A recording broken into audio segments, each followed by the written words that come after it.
Hey, world. Hey, Dallas. Hey, Charles. What's up, Alvin? How are you? I'm doing good. Yourself? I'm good. Trying to stay cool in all this heat we have here in Dallas. All righty. Well, welcome, world, and welcome, Dallas and surrounding areas. Welcome to Tit for Tat, a little this and that.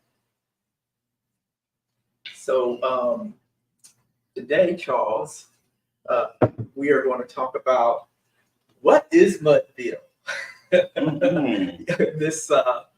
This preacher you sent me, talking about the sissies with MUDVILLE.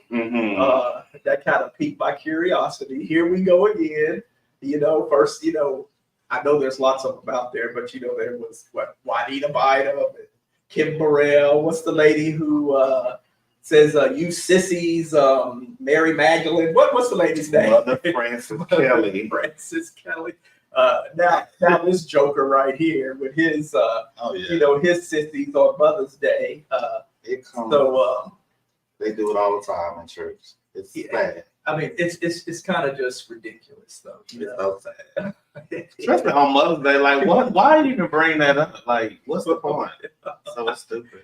Yeah. So what I'm gonna do first is I'm gonna share the screen of him saying this. Now this is gonna kind of tie into our topic that we're gonna be talking about today, because we're gonna be talking about fetishes and kinks. We're gonna have a little lighthearted fun with it. But this preacher, thou dost protest too much. He's constantly talking about this all the time. Yeah, always. And I had never heard of him before until you sent me the reel. Yeah, he goes viral all the time, talking crazy. But I went and looked up. His son is gay. Oh, is he? Mm-hmm. And he's doing all that? Mm-hmm. So he doesn't even like his son. Mm-hmm. Has he said horrible things about his son? No, not in public. Not in public. But he talks about gays, so.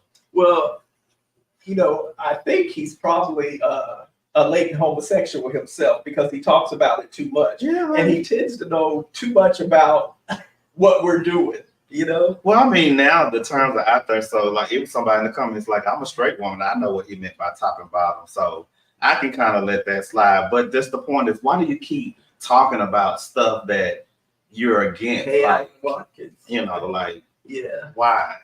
Hey, Alvin. Yeah, he talked about tops and bottoms, and then he, but I want to know what MUDVILLE is now. I have my suspicions of what MUDVILLE is. Yeah, I have my suspicions of what MUDVILLE is, and for him to, actually MUDVILLE, there's actually a town called MUDVILLE, but there's also, it's also related to, where the term MUDVILLE came from is related to baseball stuff. You know what I'm saying? But the context that he's using it, I think he's using it as straight people have terms for and that's one of them. They're like, why would you go back there with the mud? We're doing good. We're doing good, Alvin. How are you, sir? Hey, everybody out there. But I'm gonna play this. I'm gonna play this. I'm gonna play what he said. Mm-hmm. Okay, and then we'll come back and talk about it a little bit, and then we'll get into our discussion on kinks and fetishes. Because this man sounds to me like he got a few little kinks and fetishes. I'm sure he got locked up in that latent homosexual mind of his. Yeah. But we'll listen to it. Mr. Wooten. Mr. Wooten. This MUDVILLE is mad this morning, and all the homes where there's two men. I call it MUDVILLE. There's no mother to celebrate because there's no female in there. And I don't care how he tries, you're not a female. You can be the top sissy or the bottom sissy, you're still a man. You're not a female. There's no mother. There's no mother in that house. Praise the Lord. So we come here today to celebrate mothers. Yes, sir. This preacher right here. So. And you want to celebrate mothers by bringing up gay people. Yeah, I don't know how I don't know how it works. That's just stupid. I guess he wanted to be clear. We're only talking about men and women, but I'm sure your church knows your stance on it. They clearly know because you're always talking about it. So, and I'm sure his church has a whole bunch of MUDVILLEs right up in there. I'm sure and when they leave, they're gonna go have some mud pie. Well, he's in North Carolina. And what does that mean? That's a big gay population in North Carolina. Yeah. Yeah. So but I'm gonna show this other little thing that I looked up some stuff on him, and then he knows a lot of our terms. He talks about a lot of, and they're not just gay terms, because straight people do some of the same stuff, but I know they apply it to top, bottom, all of this, and just some of the stuff he's saying. I know that it runs around in our community. We know what the terms are and stuff, like that. But he knows a lot of them. So I'm going to say that, I'm going to assume that this man is probably a closeted, probably has been for years and years, and he probably sneaking around getting him a little MUDVILLE himself. Yeah. So I'm gonna say he's got a few little kinks and fetishes himself out there. That his congregation probably don't know about, or if they do, he may have laid up with a few of his congregants also. And he has a video on YouTube about his son too. So I mean, I'm sure he does. Yeah. So I'm sure the church knows about the son as well, since it's a video out there, and it probably just eats him up or whatever. So I guess he thinks he has to keep addressing it. But sir, move on. If that's not your thing, just go on. So here's a few things that that he has said over the years. I'm not going to, I know he attacked Vice President Kamala Harris. And actually, I do remember something about this, years ago when, him saying this. But I want to get down to here, because he's talked about trans people, trans women, trans men, but when I got down, when I got down to here, he says, let's see here. Adult gay men have to wear a diaper or a butt plug. What you know about a butt plug? Okay, what does he know about a butt plug for him to be bringing that up? What do you think he knows about a butt plug? Well, I don't know. He might not be. I don't know if he's talking about the same butt plug that we talking about, but he's trying to say that you need that to control your bowels. But that's not why we use the butt plug, not to control our bowels. But you don't use a butt plug to control your bowels. Right, but that's what he's trying to. But he's trying to be funny. Right. Yes. And it would be to loosen you up so you could be able to take some dick. You know what I'm saying? Mm-hmm. Or play with a toy, play with another type of toy, a bigger toy, or whatever you want to play with. So for what does this man who's supposed to be devout, straight Christian know about? What would he know about wanting to put a butt plug up your butt? I don't know if he. So I don't see if you. I mean, from what I'm saying, it doesn't seem like he's using it like we reference it. But I get what you're saying. But if you take it in context, he's trying to say you need help controlling your bowels. So you need to either wear a diaper or you need to plug it up so your bowels won't be all over the place. So he's trying to be funny. But that's not what we use a butt plug. We don't even use diaper. Well, I don't use a diaper. Hopefully I never have to use a diaper. But Well, so I get what he's saying, Yeah. I think he does protest too much. I think he knows exactly what a butt plug. And he probably does. I think for him, he's using it in the wrong reference, though. He might be using it in the wrong reference, or whatever. But he knows what it is for him to, for that to come out of his mouth, for him to actually use that. Yeah, and you're right. He's trying to make fun, like as if we have these loose bowels because we have anal sex or whatever. whatever. But you know, straight people have anal sex all the time. You know, there's women who have anal sex. There's some men who are straight who have anal sex. You know, like if you are a person that talk a lot, he'll probably say plug your mouth. You know, just put whatever is causing whatever, plug it up or whatever. So but yeah, he definitely knows about. I mean, people. Yeah, he has said a lot, but he tends to use a lot of our terms here, and he's studying our community. Oh yeah. And I doubt if his son is going around telling him, you know, Dad, this is what a butt plug is or whatever. I don't even want to hear This that. man actually has probably had a butt plug up his butt. I'll say that. Okay. So let's get into this. Allegedly. Allegedly. Well, I'm just, you know, I'm not even going to say allegedly. I don't know for sure. I'm just saying, I surmise, you know, I'm going to assume, you know, or say this man is a latent homosexual. I can't prove it, but, you know, because I don't know. But I thought I would just throw that in there as, you know, more like a, you know, like, you know, oh, no, you didn't. You know what I mean? Yeah, he's the worst. He's said a lot of stuff over the years, and it's just like, why? Especially on Mother's Day. I mean, you make Mother's Day don't even seem like it's the day of celebration to bring in that. I mean, that's not even what you're there to celebrate. You're there to celebrate Mother. So why are you bringing in gay people and gay issues? So, well, you know, it's like what we talked about before. It kind of brings in, you know, it can bring in more congregants to the church. It could bring in more money. A lot of times they do this because they, you know, it brings in more money. I mean, he talked about Sodom and Gomorrah and all this other type of stuff. He knows the difference. He knows what really happened with Sodom and Gomorrah, you know, but he wants to use this as his weapon, you know, so he can bring it, you know, to me, it's just greed. It's more money, you know. You know what I mean? I mean, yeah. I mean, that's just I don't know if it's about greed, but it's the way they believe, and the people that believe that way, of course, they're going to support it.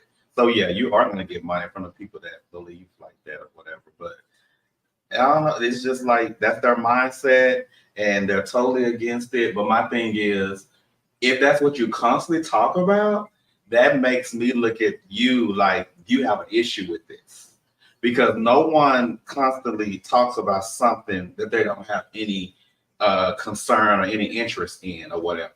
For you to always talk about gay people and trans people and all this, that lets me know you dibble and dabble in something, child.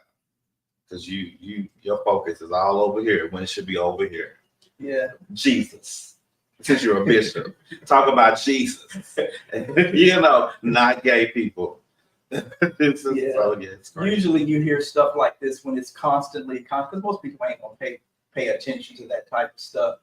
You know, that invested in gay people's lives and whatever, unless we usually find out, you know, sometimes later, you know, sometimes you find out after they're dead, but a lot of times you find out with these politicians and these preachers and, you know, all of this, you know, that they, you know, come to find out they've been dibbling and dabbling in the MUDVILLE themselves, okay?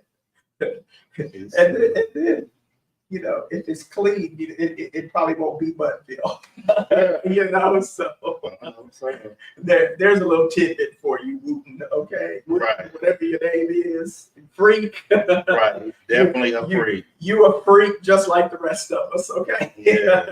You're just latent with yours. We're open with ours. Yeah.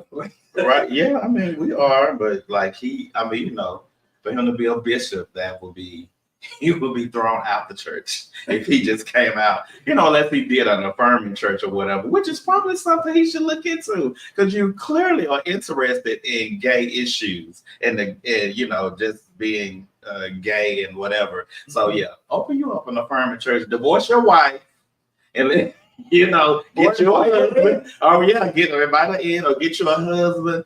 Go ahead and make your son the choir director. You know, have a throuple. Y'all can have a throuple. You know, right? And they may be already doing that. You know, what goes on behind closed doors, maybe one day might come to light. You have a gay family ministry. You, the wife, and the son. Yeah, that's evil for him though to be preaching this type. He has a gay son, and then for him to be putting this rhetoric out there, I'm sure that harmed it. That harmed that man's son and stuff, like that. That's kind of goes back to some of that Jared Carmichael stuff that we talked about, with all that religious upbringing and stuff, like that. How that, some of that has affected his his way of life and how he thinks and behaves and maneuvers through this world. Yeah. So, anyway, let's get into our little fetish conversation here. Oh, Lord. So, I'll kind of read this little definition of what a fetish is. It's, a sexual interest in an object, a part of the body that is not a sexual organ, or a person as if they are an object. Fetishes are sexual and necessary for pleasure or arousal. So it says they are necessary. So with a fetish, and I guess I've been confused all these years because here it is. I thought my little fetishes that I had were what I thought was fetishes turns out to be just kinks, I guess, because it says with fetishes, in order for it to be a fetish, it has to be necessary and is sexual in nature. You know what I mean? And so I guess it's not the little things the things that I like to do sexually, they're not necessary. I don't have to do them, and it's Right. not going to stop me from getting an erection or getting aroused because Right. It's not that the person crucial. who I'm with may not want to participate in them, participate in that or whatever. Right.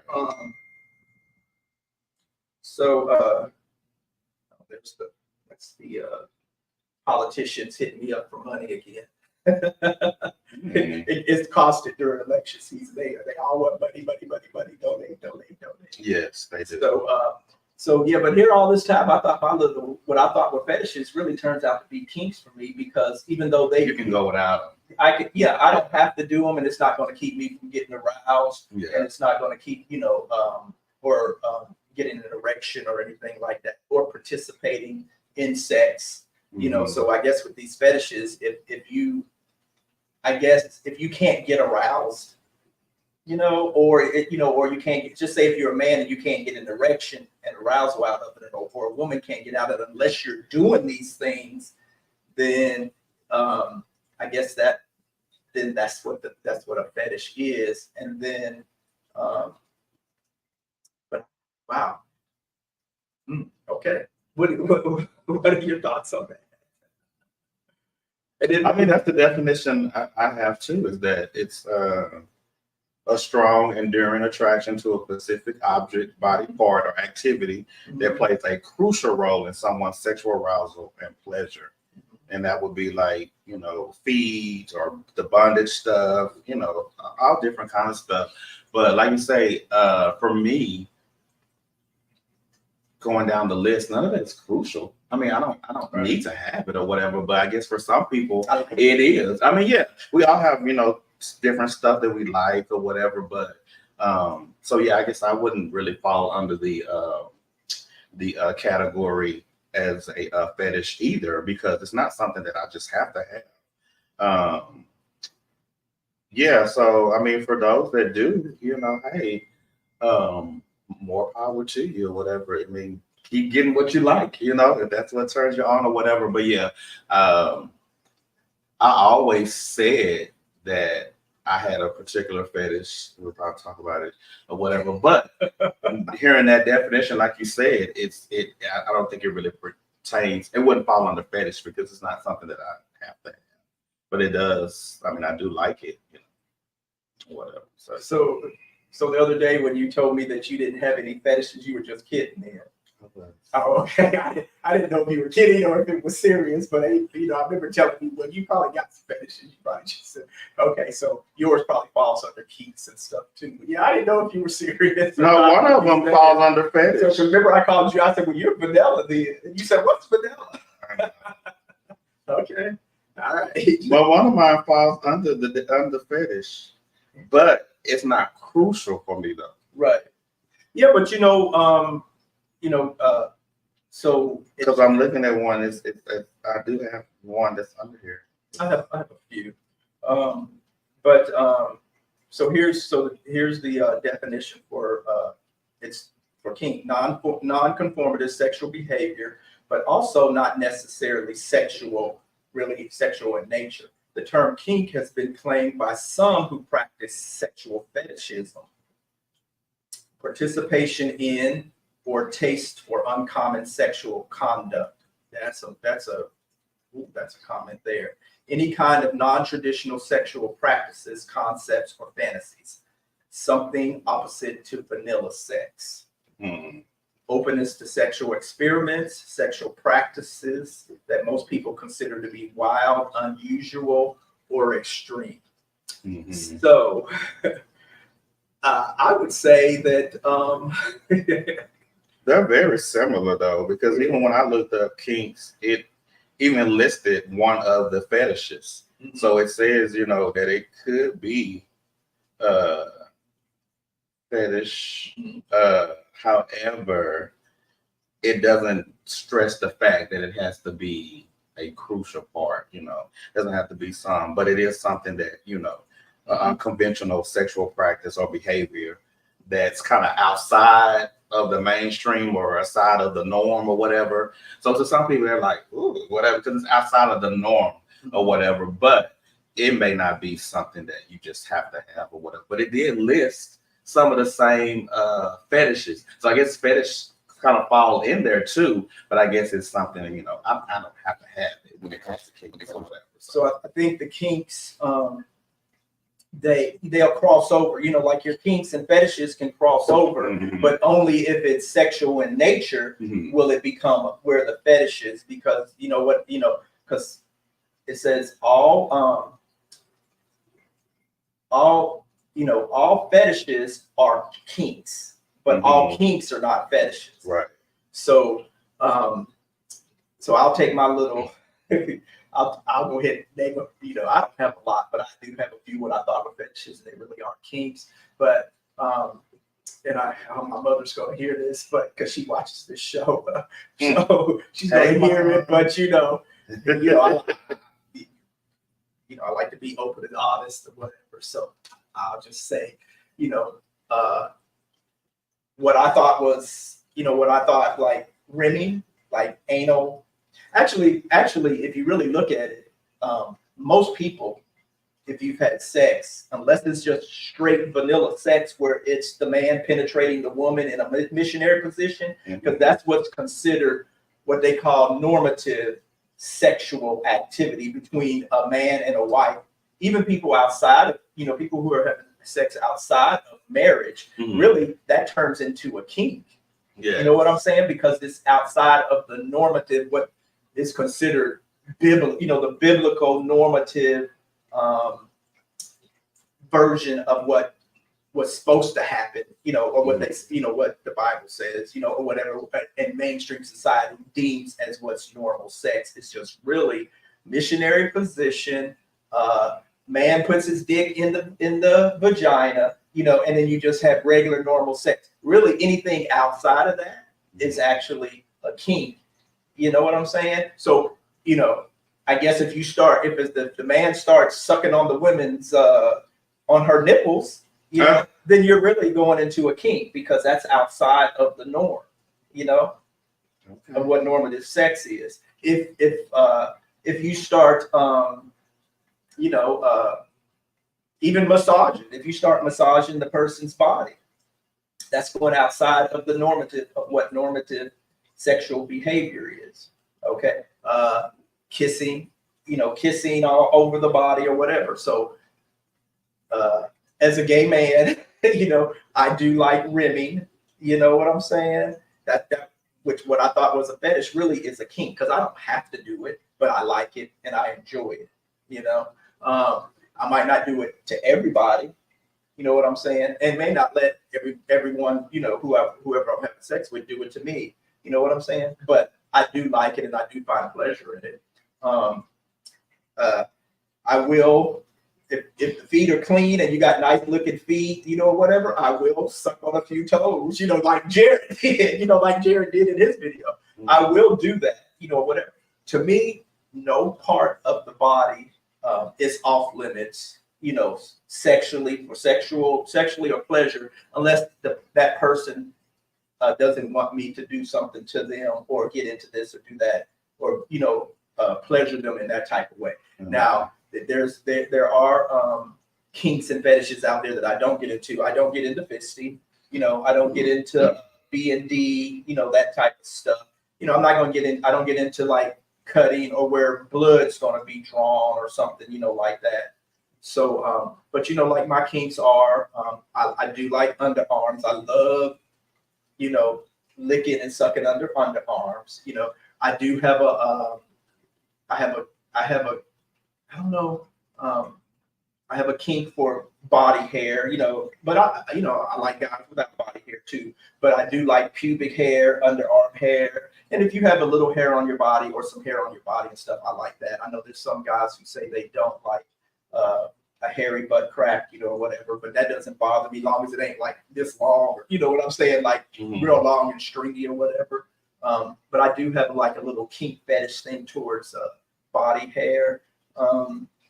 And I do love underarms. I like ears, I like, licking and nibbling on the ears. I like nipples, I do like, I have got that ass sometimes, whatever. But anyway, those are mine.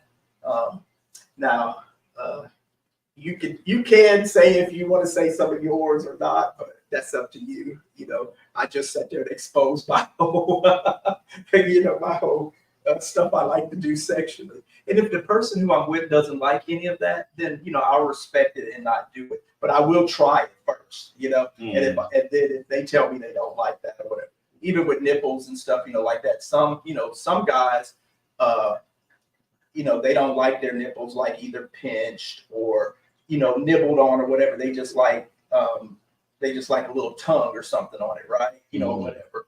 I can take a little pressure on mine, a little bite or something, like that, but not where it draws blood or something like that, or it's so painful that I can't enjoy anything else. But I do like, a little choo-choo here and there. But some guys don't like that, and if they don't like that, then I'll respect that. I do like the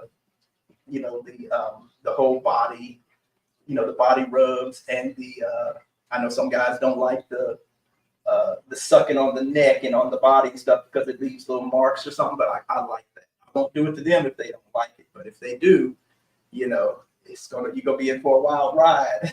But me, I like it too, whatever.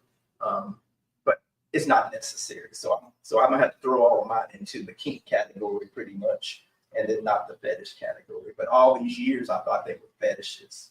So I didn't really know the difference between what the kink and the fetish was. What about you, sir? So for me, I've never thought I had any kinks, but I guess they do.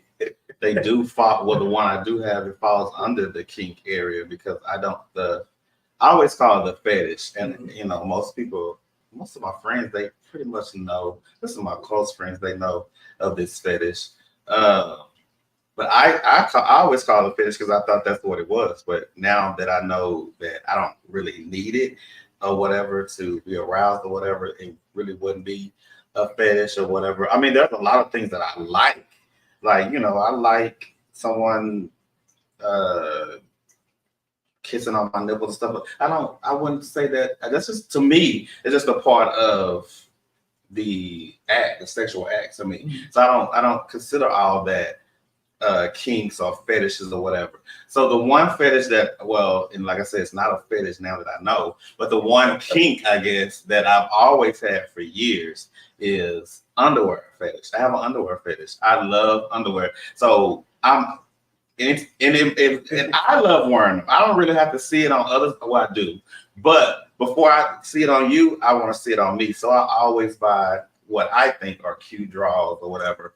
I always buy, I probably have like 3 or 4 drawers full of underwear and probably a bag or something in my closet because I just love underwear. And so I do like seeing guys, wearing underwear too or whatever. And just, I don't know, I have an underwear fetish. I've always had it and I've always said it. other than that, I mean, so I do have another little kinky thing, I guess, that I like doing or whatever. Hey, Dre. No. It's like webcam and stuff like that, when you can't be with the person or whatever. But to me, I never considered that to be a kink or a fetish. It was just something that, So I always said that the underwear thing was a fetish because I've heard other people say it is a fetish.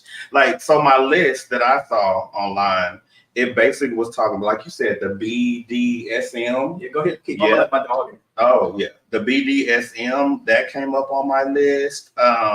Also, like you said, foot fetish. That was one. You like BDSM? No, I don't like them. I'm just saying these are the things that came up. So I don't know. I don't know if everyone knows it, but BDSM basically is bondage, discipline. What is it? Sadism. Sadomasochism. Sadomasochism. And the short term is just BDSM. And they do have, like, foot fetish has a medical term, but I don't know how to say it. Podophilia or something like that. Then it says fetishism of the body parts, which is like the breast or the buttocks or legs. Clothing, so that would be mine, I guess, the underwear. So clothing, it could be underwear, stockings, or uniforms. Some people are like, oh, I love a man in a uniform or whatever. That could be a fetish. Then there's leather. Some people like, the leather. Then you have latex, which I was like, what? People have fetishes over latex, rubber, and then there's also shoe. That's probably a lot of women. But I know some guys, like, I know a friend, he loves shoes or whatever. I don't know if they have to be in a sexual way or not, but if it's shoes. Voyeurism, which I think we said we have that in common, like people watching. I just said it's people watching. I love people watching, like at the mall. Big T Bazaar, hey Big T. I love just going and just people watching sometimes. And then last was role playing and fantasy. I don't think I've ever really done the role playing like that, but I would be okay with it. I think a good role play is cool, or whatever. So when I saw that list, the only thing that came to mind for me was the underwear thing. So yeah. Yeah, you do like colorful underwear because you're sagging all the time, and I can always see your butt. So, and I always be telling you about it. So, I always see you sagging with your little color stripes and little designs going through through your underwear. Oh my God, he's flashing on all across the United States. All right. And the world. And the world. We got people from Africa who get here. Hey, Africa. And United Kingdom and everything to be all up in here. Okay. My inbox gonna be blowing up. So yeah, I'm not into the B and D. I don't have an underwear fetish, even though I do like looking at men in underwear or whatever, but it's not like I don't pay it that much attention. I guess if they have on sexy underwear, I'll be trying to get them off mainly. Right, exactly. So, and then you said you like your nipples play nude. What about if somebody? I like a lot of stuff. I don't want to go into all of that. So if they're biting on them, or some people don't like that. If you're like kind of nibbling on them, a small bite, just a small bite. I don't want to bleed, like you said, whatever. Right. It's so painful. There's a squirrel just jumped on that house. Now we're just gonna talk about stuff that we like. I mean, okay, Alvin, you doing? No, we talk about, we don't have to just talk about what we like. I just threw it out. Okay, well I'll name stuff. Okay, so I'll name stuff that people that. Anyway, these are things that I've liked since we got to talk. But I'm not gonna give you a full list, but I'll give you some of the strange stuff. Well, not strange, but so I like when someone wants to put their tongue in your ear or whatever. Like these, I don't consider these kinks and fetishes. It's just whatever. But I like that. And then if you blow in it a little bit. Oh, I like that. Yeah. So you know that down in there. yeah, that's when you lick and then you like right. blow in it. Yes. So that I'm trying to start from the head. So I don't really want you to do nothing with my head. Don't touch my hair. Especially if I just got it cut. Ooh, see, and I like rubbing my hands through.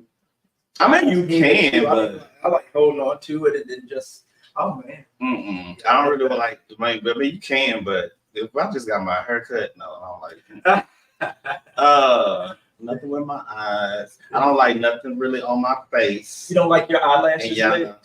I mean, you can do it, but I mean, I've never had it done. I'm gonna describe the stuff that I know I like or enjoy. Like I said, I don't really want nothing on my face, and y'all know what I'm talking about.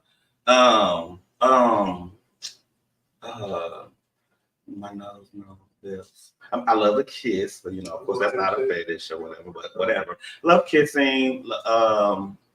You can pull. I mean, you can touch my beard. I like physical touch. That's one of my love languages. So I do like physical touch or whatever. I said the nipple thing, holding hands. So now we're getting lower.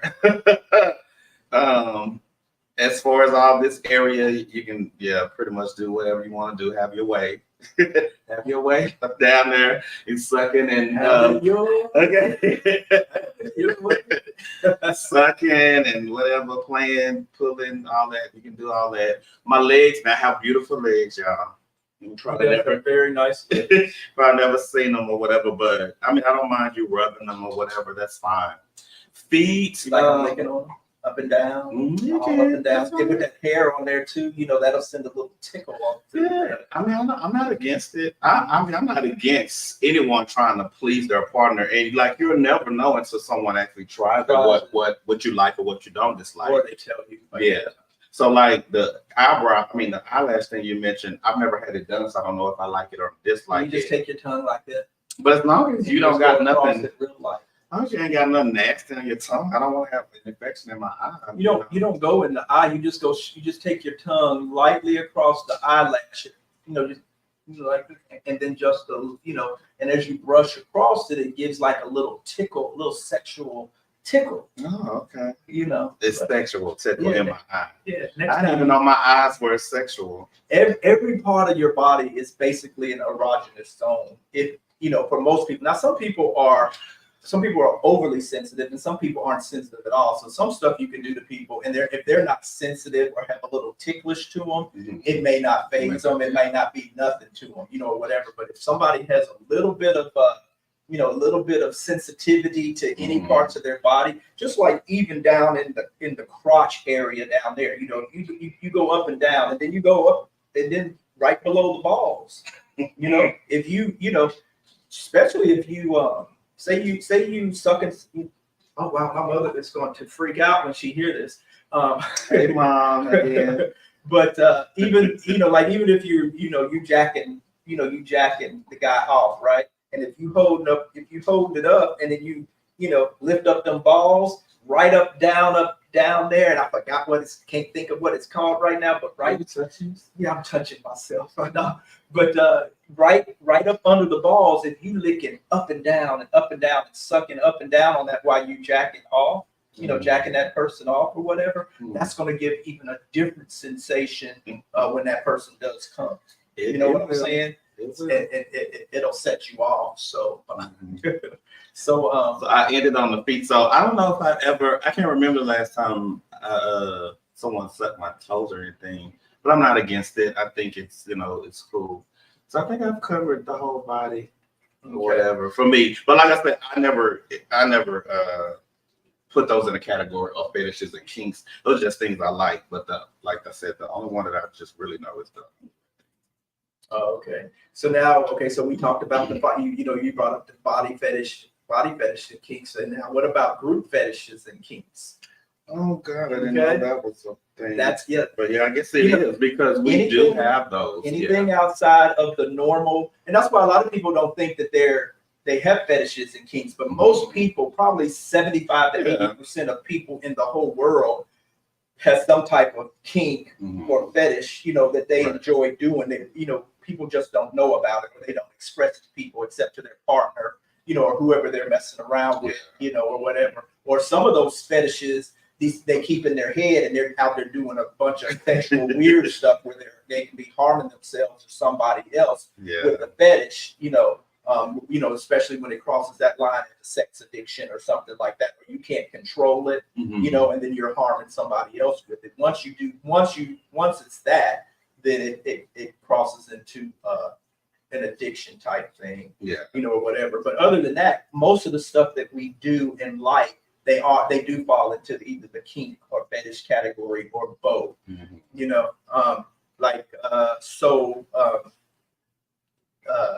The group fetish, group fetishes or kinks, intercourse among more than 2 people, and that happens a lot out there.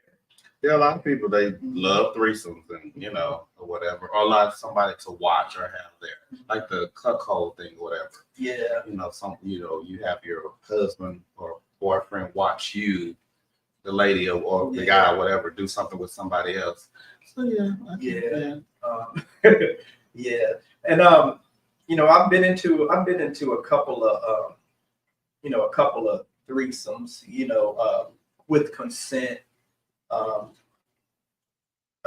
Like I said before, though, myself personally, I would not do a threesome if I was in a relationship. That's I'm not gonna get in a relationship with you, and then you want to go do a threesome with somebody else. Then we just might as well not have the relationship. I like to be monogamous, and if that's what you need or whatever, then we need to part. But I have partaken in a couple of maybe 2 or 3. 5 or 6. No, not 5 or 6. Hey, but hey, slick. But I wouldn't have minded probably partaking in a few more. But I had the opportunity, I guess, to participate in. I think 3. And the weird thing is with it too, though, with 2 of them. They were both times they were a couple, and then they asked me to participate, and I did. And then the weird thing is both of them secretly circled back around, oh Lord, and didn't tell the other one that they hit me up separately to want to have sex with them separately. Does everybody love him? No, that's not it. It's just that's what happened. So, but anyway, so with threesomes, you gotta worry about that, because one might get more play than the other in these little group kink fetishes. When you're having threesomes or more or whatever, sometimes one person can get more play, and then jealousy or stuff can come into play. But yeah, I have had a couple of maybe 2 or 3 little threesomes. I haven't had group sex where I've been in it with like 4 or 5 or 6 people, or whatever. I haven't been in any type of orgies or anything like that, but I have had, and it's been years since that has happened. Let's see what's going on in these comments. They're just saying hi, and Slick has had the same experience, I guess, with the threesome or whatever. I don't know. I just got his nail. I got my feet done yesterday, a pedicure. Oh yeah, Alvin Watkins. He got the same name. Alvin, do you get called Alvin and the Chipmunks also a lot? He said I just got my nails done. Yeah, Charles and his friend Tim, they got theirs. What is it? Your pedicure? Well, Tim got a manicure and a pedicure. I just got a pedicure. I don't do my hands, but yeah. I've never considered that. So for me, like, it wouldn't be I wouldn't be put in the fetish category again, because I don't have to have a threesome or a group thing or whatever. Because I've been to the parties or whatever, and I've had threesomes and stuff like that, whatever. I think everyone, if you're single, and if you want to, experience that, you should try it or whatever, at least once, if that's your thing or whatever. Sex parties? No, well, the threesome or even a sex party or whatever. I would say be safe. I mean, be safe. And the thing about most of them, I don't know. I guess it depends on who's storing it. But the ones that I did go to, they were like, you do it at your own pace. Don't let anyone pressure you to do anything or whatever. So the times I've gone, when I did go, I watched. Because one thing about me, I don't have sex with strangers. I don't. I know a lot of people don't believe that, or they find it hard to believe. But no, we have to have a rapport. Like, it has to be conversations that needs to be had. Like, I need to at least be comfortable with you or whatever. And now if you can do that in the few times that we have and that happens, then okay. But for the most, no, I don't do whatever. Now the group thing, I did watch or whatever, but what I will do, I'm used to technical word. I will masturbate with a group, so I will do that. But as far as the penetration and stuff like that, I'm not doing that at a sex party because I don't know you guys. I mean, all I know is that we're all in here in a dark room or whatever, half dressed or whatever. I don't know you from, I don't know your medical hit. I don't know that. Some people don't like to use condoms, and so no. But I like sex, and I like the environment because the environment was very nice. It was like a club. So it's dark.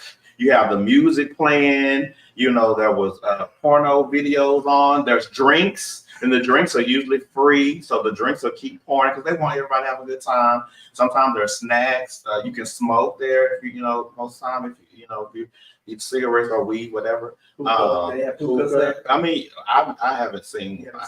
But hookah's a new thing. So that maybe these parties they have now, they may have them. But when I was going back in the day, we didn't have hookah, so I don't know. There may be a part of it now, but I know they have. They may have snacks or, chips and stuff like that. They have a room, like a smoke room. Some of them even have a jacuzzi or, a hot tub or whatever that they may do in the summer times or whatever. And then, then you have all the rooms and stuff. So there could be a room where there's what's it called? Glory hole. Yeah, you have I think those are in the bookstores, right? Well, even if you're at a sex party, they have them. them. If it's one where they really want to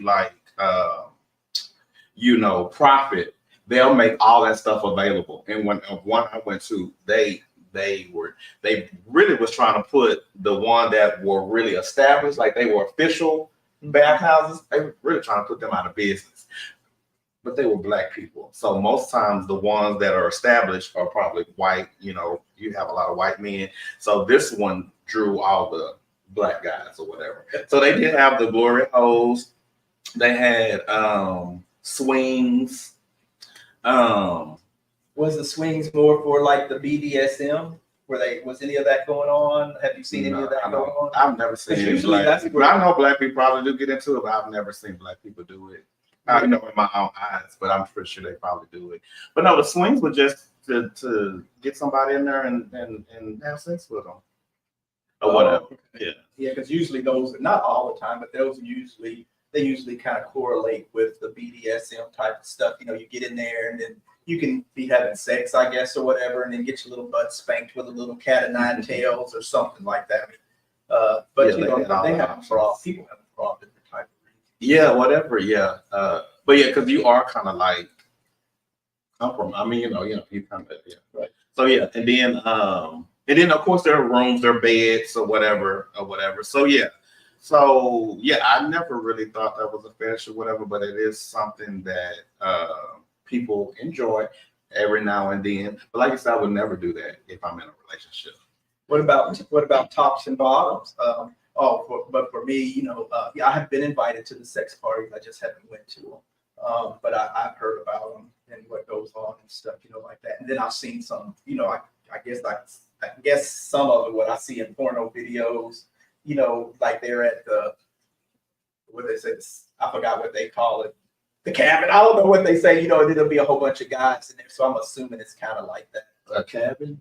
or just different places. Oh, It doesn't yeah. have, not specifically a cabin, but I'm talking on the porn videos. It's kind of like, you know, I forgot what the one or two that I watched. I forgot what it was called, what they named it. That I think they said the cabin or something. Oh, just for the type. Okay. Yeah, just for the title. Okay. And they were, you know, it was like a lot of guys in there, and they were just, you know, yeah. Like you have the circle jerk parties or whatever that people may have either at the sex party or just wherever. Like somebody could just have it at their house and be like, just invite a lot of guys over if that's your thing. And, you know, you just do it with, you know, your friends and, you know, set the environment, whatever. Yeah, I've never done the cam stuff, you know, where you say you jacking off, you know, I guess, or whatever you're doing to the cam. I never done that. And I haven't done the phone line stuff. I heard people about the phone lines and stuff like that. So I haven't done that either. A lot of my stuff is kind of just, you know, one-on-one, you know, like when I'm one-on-one with the person or in a relationship or whatever that I like to do. But what about top bottom and stuff, you know, like being submissive or something, you know, like that? You said you don't get into B&D, you know, whatever, but do you get into the role playing of daddy, you know, or you're the bottom or the top, you know, whatever, and the, being a dominant, and then with the verbal language and stuff, you know, like that? You like that? That was on my list, role playing. I was like, I've never done that or whatever. I've never done role playing. You ain't never been in the bed with anybody, and then he said, you like this daddy, or you like, you know, or give me that daddy dick, you know, or whatever, or give me that, or That's a fetish, I think. That's yeah. just something. Or they slap your ass, or you slap their ass. So I don't that I mean if that did happen, that's just something that just took place or whatever. But it's not It falls into a kink because it's outside of the normal sexual. I mean, just two men having sex, you know, or a man and a woman having sex, and if the man, just say the woman penetrates him with a toy, you know, or her finger, that's outside of normal what they consider normative sexual behavior. Yeah, and so that would go into a kink category. I would say that's a kink if they're doing that. But for someone to just call me like baby or nigga, I mean, whatever that to me that's not. But I mean, but no, I don't do the fantasy thing. You don't do that? I've never done. I mean, I've never done it. I mean, it's not a fantasy if someone call me a name or whatever, unless it's a name I don't like or whatever. To me, it's just part of the, you know, you're into it. You're into it. So Slick, wait a minute. I want to go back to, because Slick said, laughing my ass off saying. What are you talking about when you say laughing my ass off saying? What is the saying that you're talking about? Slick. Yeah, I think that kind of when you said about a threesome, but we can see. Yeah, I don't know. You know, I done said a lot, so you said a lot too. So I don't know where she came. You know, where Slick came in on that. I'm telling you when that happened, but just to make sure, yeah, go ahead and say Slick. But I know when you were talking about, you know, the threesomes and stuff like that, Slick had wrote that, but we can see. Oh, okay, yeah, I didn't see it at the time. So, so it was a meeting each other separate. Oh, when they would after the threesome, and then they tried to meet you on one. He was like, "Oh yeah, same." That happened to him too. Yeah, yeah. Couples and meeting each separate. Oh yeah, yeah. It happens, man, and they will circle back around. And the weird thing is, so I've been in 3, so as I recall it. So yeah, with 2 of them. Each one of them circled back around and then wanted to hook up with me separately. And then on the third one of them, not both of them, but one of them hit me back up and wanted to hook up with me sexually. And then he actually ended up eventually telling his partner, and then his partner ends up getting mad at me as if I was the one who initiated it and said to do that. It was not. And that's when I was still on Jack, you know. And then the guy still kept hitting me up on Jack. And the guy actually cussed me out. You know, he actually cursed me out, thinking that I came around, but that was his partner who violated their rules of conduct. I didn't violate the rules. Right. You know, he violated the rules. And then the other ones, whatever, if they didn't have the agreement that they can go separately and hit somebody up or do, hook up separately, then they would have violated it. I was single, so I didn't violate anything, and when I'm single, I can do anything I want, whatever, as long as I'm not hurting anybody or harming anybody, and whatever I choose to do, whatever, that's me, whatever. If I'm in a relationship, then I change, that changes for me, or whatever. And then I'm going to respect, my partner and not step outside of that, even into a threesome or anything like that. So, okay, Slick. So, yeah. Similar experiences. Yeah, Slick is probably kinky like me. ain't nothing wrong with a little kink, it spices stuff up. I don't think I can just be vanilla, just lay there, or just, and then, or just lay there and take, I just couldn't do it, maybe if I'm like really tired and we just want to just horny and do something to get it over with, but I like getting into the whole romantic body, I like, the whole body is my playground, if you let me. That's probably why I end up getting in trouble a lot with these guys. Oh my God. Well, not a lot. They're just laying up with everybody, but sometimes in my head I wish I was, but I can't bring myself to just lay up with everybody.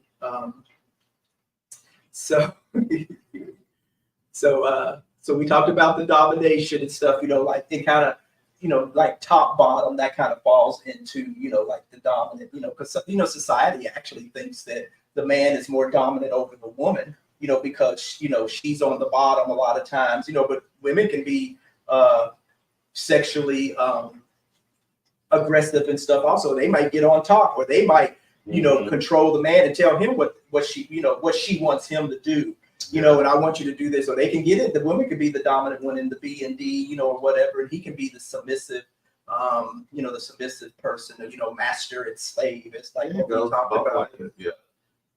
So because I've seen in movies where the woman was the master or whatever, and she has the whip and all that kind of stuff. Yeah, locked the man in the cage or left him there all day. Right. I've seen stuff like that. But all that falls into it too. Handcuffs. Because some people like to be handcuffed. Yeah. Some people like to be tied up. Some people like to be gagged. When you get into all that type of stuff, that's, to me, I couldn't do that because it takes away my, any control I have. That means you have control over me, and if something happened, I couldn't get away. Yeah. Or I couldn't. I couldn't. What if you decided to? You'd have to trust the person to do that type of stuff. Yeah. And I can't give you that type of control where I'm handcuffed to the bed or something. I can't get away. Then you set the damn house on fire or something, or you decide you want to, harm me or do anything like that. So I couldn't do anything like that. For those out there who like that type of stuff, go right ahead. But I do have a story. This was quite a long time ago.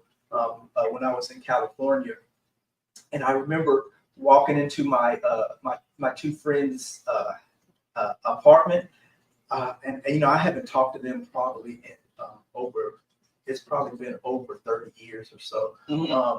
But when I was up in California, and I was coming from my friend Jamie and Tony's in their apartment, and then I walked over to these guys. I don't even know if they're still alive or whatever, but they got into B&D, and they also got into fisting. You see, and I can never do that either. You will not stretch me out putting a fist up in there, or a foot or anything like that.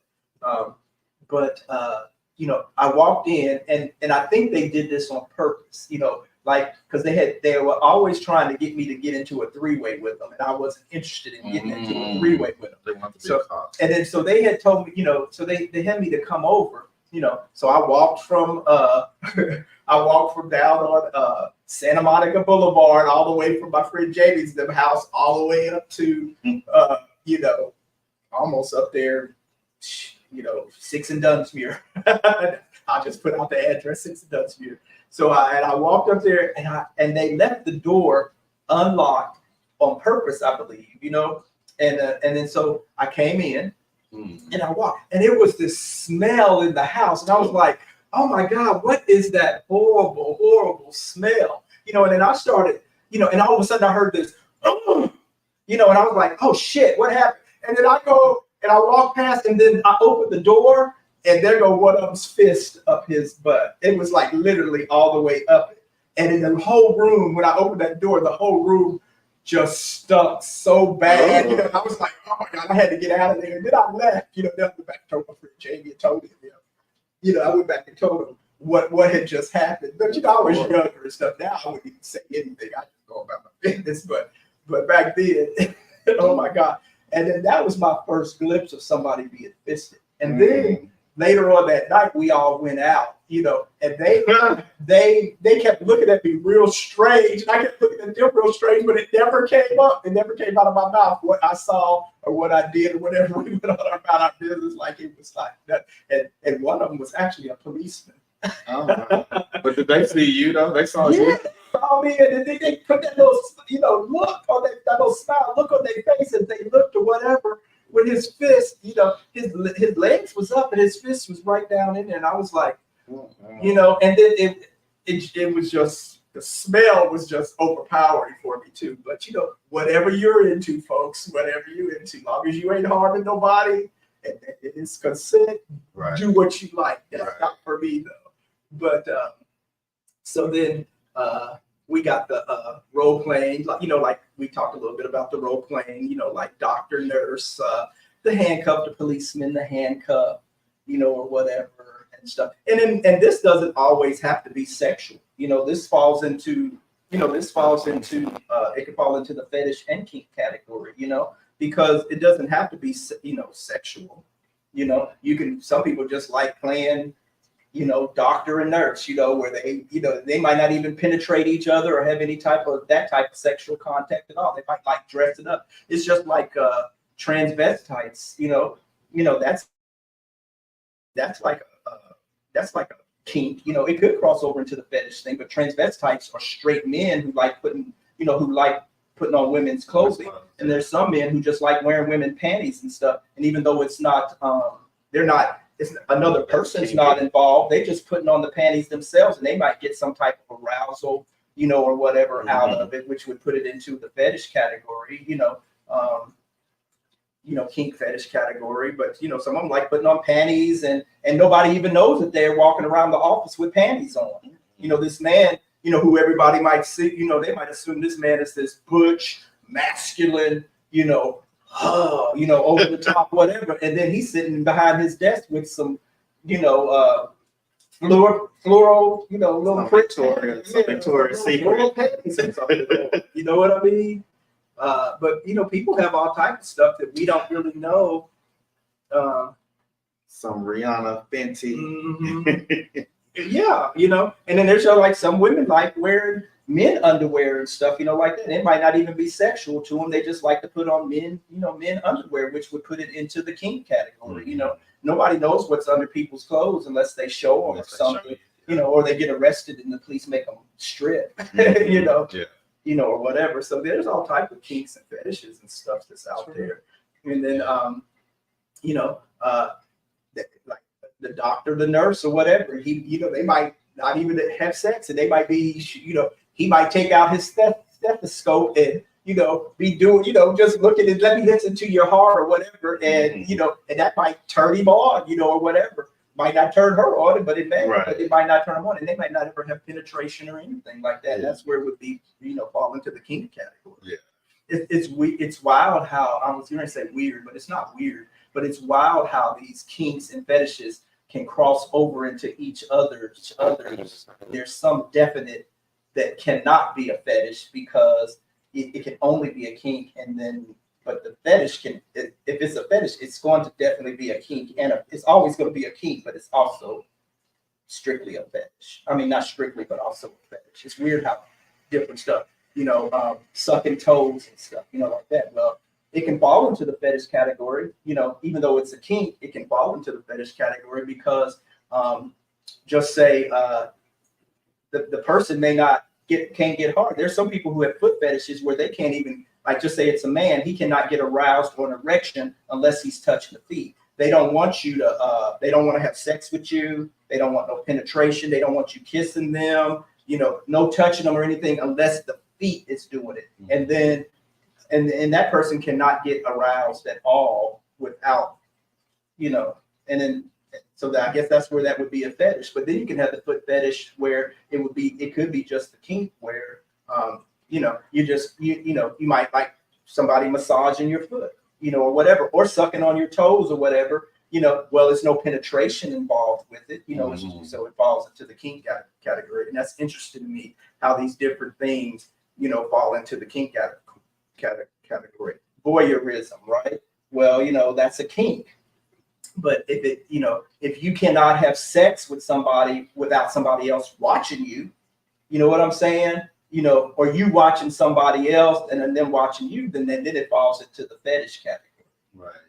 So it's just weird to me how, not weird, I need to quit saying that, it's just. Well, I would even put a big thing on the, because of course a man or woman, whatever, a human put all this stuff in its category. And it's like, who are you to say what is what? My thing is just do whatever you like, as long as you're not hurting yourself and hurting others or whatever, because who's to say? I mean, if you consider it a fetish, then let it be a fetish. Or if you consider it a kink, let it be a kink, because another human put it in its, put this is what this is and this is what this is. And my thing is don't feel like you have to live your life in some type of box or whatever. So, I mean, I hear what you're saying. It's weird or whatever, but just do what you like. And people are going to do what they like anyway, whether they tell you or not, whether it's known or not. They're going to do what whatever. Because like I said, I never knew that the underwear thing. I always thought it was a fetish, but according to the definition that some man or woman put, it does not go into that category for me because it's not something that I need. So according to their definition, it would be a kink, but I'm still gonna call it a fetish. I'm not gonna say, "Oh, I have this underwear kink." It don't even sound right, because I guess because I've called it for years an underwear fetish, so I'm gonna keep probably just calling it a fetish for me or whatever. But hey, yeah, I was just going off of it's in the world book of psychology or whatever, because what psychiatrists and psychologists and stuff. And then in what they done deemed it in the Webster's World Encyclopedia and the dictionary or whatever. The know-it-all. Yeah, because I don't be thinking about it whether it's a kink or fetish when I'm doing it. I just like it. If you like it, then let's go. Let's do it.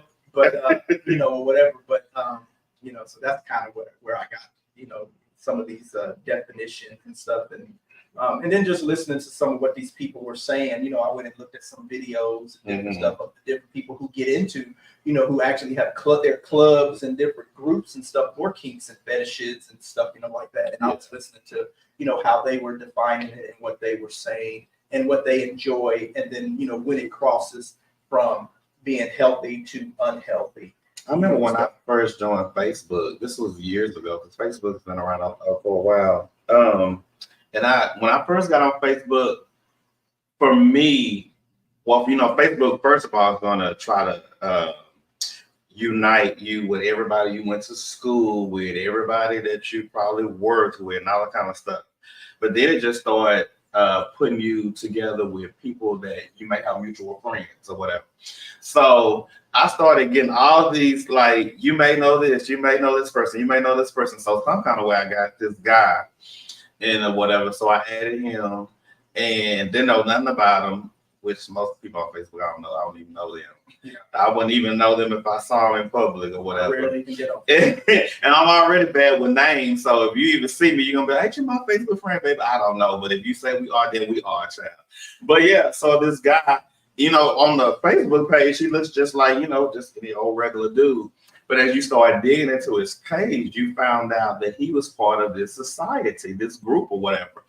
And so, you know, as I dug more or whatever, so he has this group where these couples come together. They have this thing that they come together. I don't know if it's at a house, a club, or whatever, but they would come together and they will all have sex with each other. So they were like swingers for the most part, because most of them were married or whatever, or at least dating. And so you and your girl, whether she's your wife or your girlfriend, y'all would go to this place. And you know, yeah, and they would be swingers, but I want to say the majority of them were married. So these are mostly married couples sharing their mates with other people or whatever. So I was like, oh my God. So, you know, swingers, yeah, that could be like, you know, fetish, kink, or whatever category you want to put it in. But yeah, people are into that. And I'm like, so the vows just go out the window, right? It's not just us anymore. It's us and them. Us and everybody or whatever. But hey, if that's your thing, that's your thing. As long, you know, you're being safe and it's, you know, a consent, you know, you have everybody's consent away, and they probably do have something you have to sign or whatever. Because I want to say this was a pretty legit group or whatever. Not sure if they're still around. If you ask me what this guy's, I wouldn't even remember. I don't really see him on my feed anymore. But yeah, I remember I was like, "Ooh, this is weird," and it was straight people, so it wasn't anything gay. It was straight or whatever. But I thought it was interesting. So Mandy and Weezy, because I watch Horrible Decisions. I watch them, and it's Mandy and Weezy, and they go to sex. You know, they talk a lot about sex. You know, they're real free and open. And they talk a lot about sexual stuff, and they do a lot of different, you know, they belong to clubs, and they go to sex parties and underground things. They throw them, and then they have a lot of famous people who come on their show. You know, people who we know, you know, whatever. They come on their show, and they you know, and they're very open and they're blunt, and they, you know, they have fun and they talk. You know, their show is about sex, you know, and sexual liberation and all this other type of stuff. But I watched them, and I've learned a lot from just some of the stuff that they say. T.S. Madison was on here a couple of weeks ago, and so, you know, I watched her on there. So what about this? Like the public places. Oh my God! Like having sex with a stranger, you know, which we have had sex with strangers if we don't pick people up on Jack, or, you know, in the apps or something like that. When you said you didn't do it, I have, you know, whatever. So that's really sex with a stranger. If you didn't know them and then they came over, or you went to their place and then you had sex, and then after that you parted and nothing became of it, you know, and you didn't go date or do anything to try to get to know the person or whatever. It was just, you know, I guess a fuck with boy or something for the night or something. I don't know. One night stand or just but this type of kink here, you know. So on Twitter, I see this all the time, and I think this falls under what you're saying. I need to pull it up a little bit because it's so small and I've been drinking. But yeah, so basically on Twitter, and you know, you probably don't know. Well, you probably know, but then, you know, T.S. Master and them, they have talked about it too, where people are doing stuff in all kind of places, like in the gyms, in the saunas. Like I said, on Twitter, oh my God, I see it. I mean, they'll go to a park, and they'll be at the park, they're in the bushes or whatever, and they get off on it. You know, this is something that stimulates, which, I mean, I get it a little bit or whatever. I get it. I would do only so much. There's so much I would do in a public place like that, because you have to be concerned about police and undercover police or getting caught or whatever. I'm not doing parks and bathrooms and stuff like that, you know, unless I'm camping. If I'm out camping or something, then I would, you know, I have had sex on the beach and in the woods when I've been out camping with, you know, with my partner, or, you know, with person who I had sex with. but I haven't just went out into a park or went in there just to go look for somebody to have sex. And some of that stems, not all of it, but some of it stems from being on the down low or in the closet that you had to sneak around, or just because before gay became acceptable, it still ain't as acceptable, but it's more acceptable. But where people had to sneak around to have sex with another man or whatever because it was criminalized back then. So that's where a lot of that started, and now it just kind of continued. That's where the bathhouses and stuff came in, because so men can have a free place to go and have sex or meet other men without being arrested or beaten or killed or whatever for being found out to be bisexual or gay or or whatever. So that kind of stemmed from the down low thing, and then not just down low, but from back when from gays being homosexuality being criminalized, and then so they and it just keeps continuing now, because in this day and age we don't really have to have sex in parks and bathrooms and stuff like that, because you can go pick somebody up on the app or meet them in the clubs freely, or anywhere. You can meet them anywhere now. Even you can meet them at the gym and stuff too. And even though I don't go back into the saunas and gym, back in there to the bathrooms and stuff, I stay out and do my workout, and then I go home.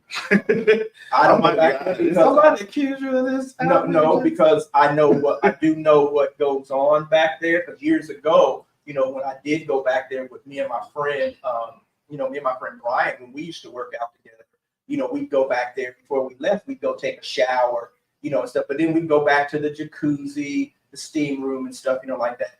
And then we would see what was going on. Or if you if you went into the sauna, the men are in there, and then they'll take off their towels, or they're just sitting in there naked and they're gawking at you, whatever. And we had walked into a couple, where, you walk in, you open the door, and all of a sudden they done got caught where they was in there whacking each other off, or, I've seen them where where they've come out of the shower, and two men coming out the shower or a stall, what was going on. What was going on in there, but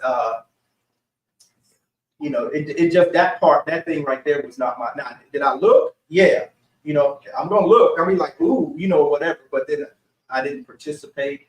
And then now, as I got older, going back there just doesn't interest me. It just doesn't interest me at all to go back there to see that, to see that type. So the videos I've seen, these are people. It seems like they're wanting likes and comments or whatever, because they're doing it for sport. They're not DL or anything. They're known to be gay or whatever, because you can look at all the other stuff. And it's just, I don't know, it's something that people like doing. Like, I don't know if and there was one that's going around now where this is a porn guy. He's a porn star, and he was in a car garage. I think it was part of either a mall or a hotel or whatever. And the police caught them, and the police was asking them questions like, what's going on? What are y'all doing? And they're getting dressed or whatever.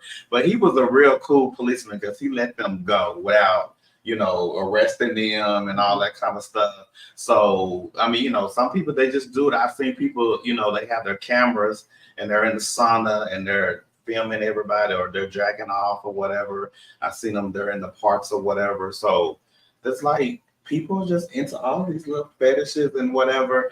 And, that's their thing or whatever. I mean, that's fine. So when I say that, I wouldn't mind doing, I mean, I could see it or whatever, is like, if I did go to a park, it would be in my car. I'm not really trying to do anything in nature or whatever. So it's like, I may pull up to a park or whatever, and me and somebody may jack off or whatever. Or I've had sex in a car before. I had sex in a car, and it's not something that I've never filmed. Now, you'll never find any videotape of me or whatever, unless I just did it on my own and sent it to somebody, but not put it out there to the world or whatever. But no, and it was never going to be my face. You're never going to have put the two together. I'm too smart for that. It's not out there. Yeah. So I've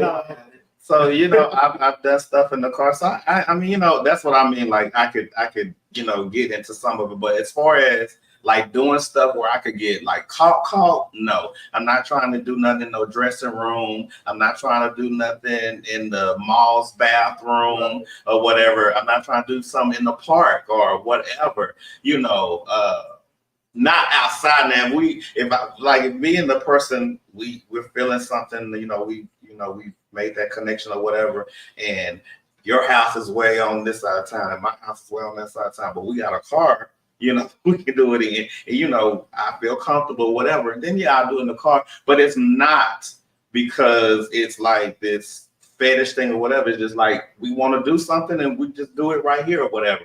But I can see some people maybe do have a fetish where they just want to do it in a park, do it in a whatever. But I don't want to get caught, because you can become you could be on that list. What's the list where they offenders, sexual offenders and stuff? Yeah. Well, speaking of that, then I used to date this guy. This was years ago too. This is way before I got into my first relationship. But I was dating him, and he was white. But I was dating him for a few months, and then it's funny now. At the time, it was not funny. But because we were dating, to see if we wanted to get into a relationship or something, like that. So we were dating for a few months there. And then, I was waiting on him. We were supposed to be going out to dinner. And once he left work, and I was at home, and I was walking down my steps. This is when I lived in an apartment. And I was walking down my steps inside my house, my apartment, and then the phone rang. And it was him calling from jail. and he was crying, and I was like, what's wrong? And he told me that he was in jail because he had cruised an undercover cop in the park when he had left work. Oh my God. He had left work, and then he stopped at the park to have some anonymous sex. Turns out he was a sex addict. He was a love sex addict. Like I told you, I can meet him. If they out there, I can meet them. Okay. So, but it turns out he was a love sex addict, and he was always going to the park, or to the bathrooms. Found out he would be, he'd be driving down the street, and then he can look in somebody's car, a man's car, and if the man looks back, in his mind, he thought the man wanted him, and he would follow him, or whatever. And sometimes he got sex out of it, and a couple of times he got beat up. Right. But this particular time, he had been cruising the parks for years, the woods and all that stuff, having anonymous sex with people, and he got caught. He propositioned an undercover cop, and he ended up getting arrested. So he ended up on that sex offender list that you're talking about, and then the judge sentenced him to, he had to do community service, but he also had to go to love sex addict anonymous classes. Okay. And I actually went with him a couple of times until I couldn't deal with him no more. But then I was like, trying to support him, because I was, I even called my mother and told her, because I was in a state, and I called my mother, and she was the one who kind of, she was the one who was like, you have to get out of that, you don't let, you can, because he's going to bring you down to the curb with him. So she was the one who talked some sense into me, because I didn't know anything about sex addict. I didn't know what a sex addict was, but then I learned, because I ended up going to this sex addict class with him a couple of times, and there was people in there where the jail let them out only to come to that class, and they had to come in handcuffs and beat cuffs. And then there was people in there with their spouses, where we got into where these fetishes had turned into and kinks had turned into addictions, and there was people in there with shoe fetishes. Oh, wow. This man, that's where you can tell the difference, where it doesn't cross the line where it becomes the kink or the fetish, because like this one man in there, he had a shoe fetish. He never had sex with any, he wasn't out there raping anybody or having sex with anybody, but he was married, had been married for 30, 40 years. His wife never knew it. But this man had a whole stash of shoes where his kink fetish was he would go steal women's shoes. Like you know, like say they're in the park or they're somewhere sitting here or, you know, they're somewhere and they got their shoes off, or just say they went to a party and you know how women like to take their high heels off and they'll sit on there. Well, he'd steal their shoes. And sometimes he'd steal one of them or he'd steal their shoes. And then these people looking for their shoes. Right. And his thing was then he'd take them and he was hiding them. So he had to, once it started ruining his marriage or whatever, because his wife came home and found all these women's shoes locked in this little cubby closet, you know, or whatever, and it had a lock on it, but she somehow got in there or whatever, and she found thousands and thousands of women's shoes. Turns out he liked to smell them, just like some men like to smell underwear. There was people in there where these men, you know, were stealing panties, you know, taking panties and stuff, and then they would, you know, but they never had sex with the people, whatever, but that's what their kink was, and they got off on that. Right. And that's what aroused them. But then it turned into an addiction where it started causing problems in their relationships and stuff like that. Your job and all that. Yeah, but then so I had messed with a guy, and while we were dating, which, you know, when we're dating, you can go do whatever you want. I mean, I can't put no strings on you. You can't put no strings on me. That's how you know, when you're dating, that's how you learn about people and you find out if you want to move into a relationship. Well, I found that out and I had to move out of that. You know what I'm saying? But I did try to be supportive, even though it was hurting me to listen to all of that type of stuff. But there was actually child molesters in there, you know, sex addicts where they, you know, it was just, you know, people in there having sex with animals and all other, you know, this is where it had crossed the line from a healthy kink, you know, into an unhealthy fetish, you know, or whatever. So, and so Slick says, I always had a fantasy of like an adult Disney World Universal Studio. So you can still be doing it outdoors and public, but there's still some built-in consent. Hell, probably could throw in some extra cage. Oh my God. Outside bathhouse. Yeah. Yeah. So, you know, yeah, I haven't had sex in the woods or anything and stuff, you know, like that. I have had it in the car, you know, where, you know, you're messing around with this guy, you know, like you might be dating, you mess around and they'd be like, oh, hey, come see me on my lunch break and we can, you know, so we can, you know, get your little horny off, you know, whatever. So I've done that before. Stuff on toad. So anyway, but yeah, that kind of goes into the with what Slick was saying too. That goes into the van fetishes and kinks, you know, like where it's forbidden, and some people get into, you know, that gets them off when they know something's illegal or banned, or that the possibility of they can get caught, you know, that you know, like, oh my God, I can get caught, you know, and then it turns them on or arouses them, so they go out and do this type of stuff, and that could be, you know, having sex, you know, in public, you know, or whatever, because there's the fear of getting caught, or voyeurism, watching somebody, you know, and they don't know you watch them, but that fear is there, like, oh, they might catch me and stuff, and that gets you off, even though you might not actually be having sex with that person in your mind, and what's rolling around in your mind, and you're getting aroused by sitting there anonymously watching that person, or watching people or something like that. Yeah, so, I mean, that does take place, like, you know, sometimes in the gyms and stuff, like you're not supposed to do that.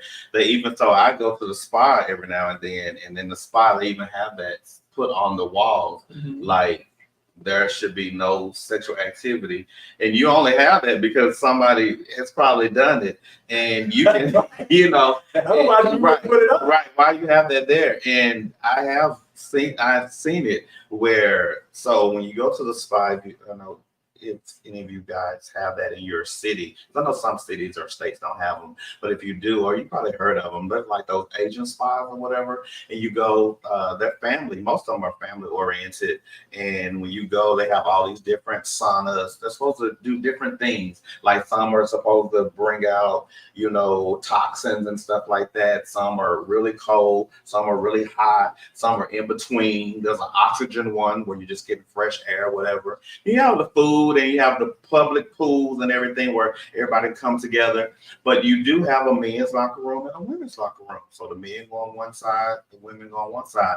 But when you're in the locker room, you have to be totally naked or whatever. And they do have pools back there too, just for the men, and women have their own. And they have a sauna back there and a steam room. So sometimes when the people that work there are not looking, some of the guys will be back there trying to do stuff either just to themselves or with each other. And it's like, okay, I guess some of them, they want to get caught, or it's like, I mean, we're naked. So it's like you're looking, and, you know, the body, some bodies are very nice, and I guess they just stimulate you and you want to start doing other things or whatever. I'm watching. I'm watching. You're the voyeur again. I'm watching. Yeah, you know, I always said I'm a people watcher or whatever.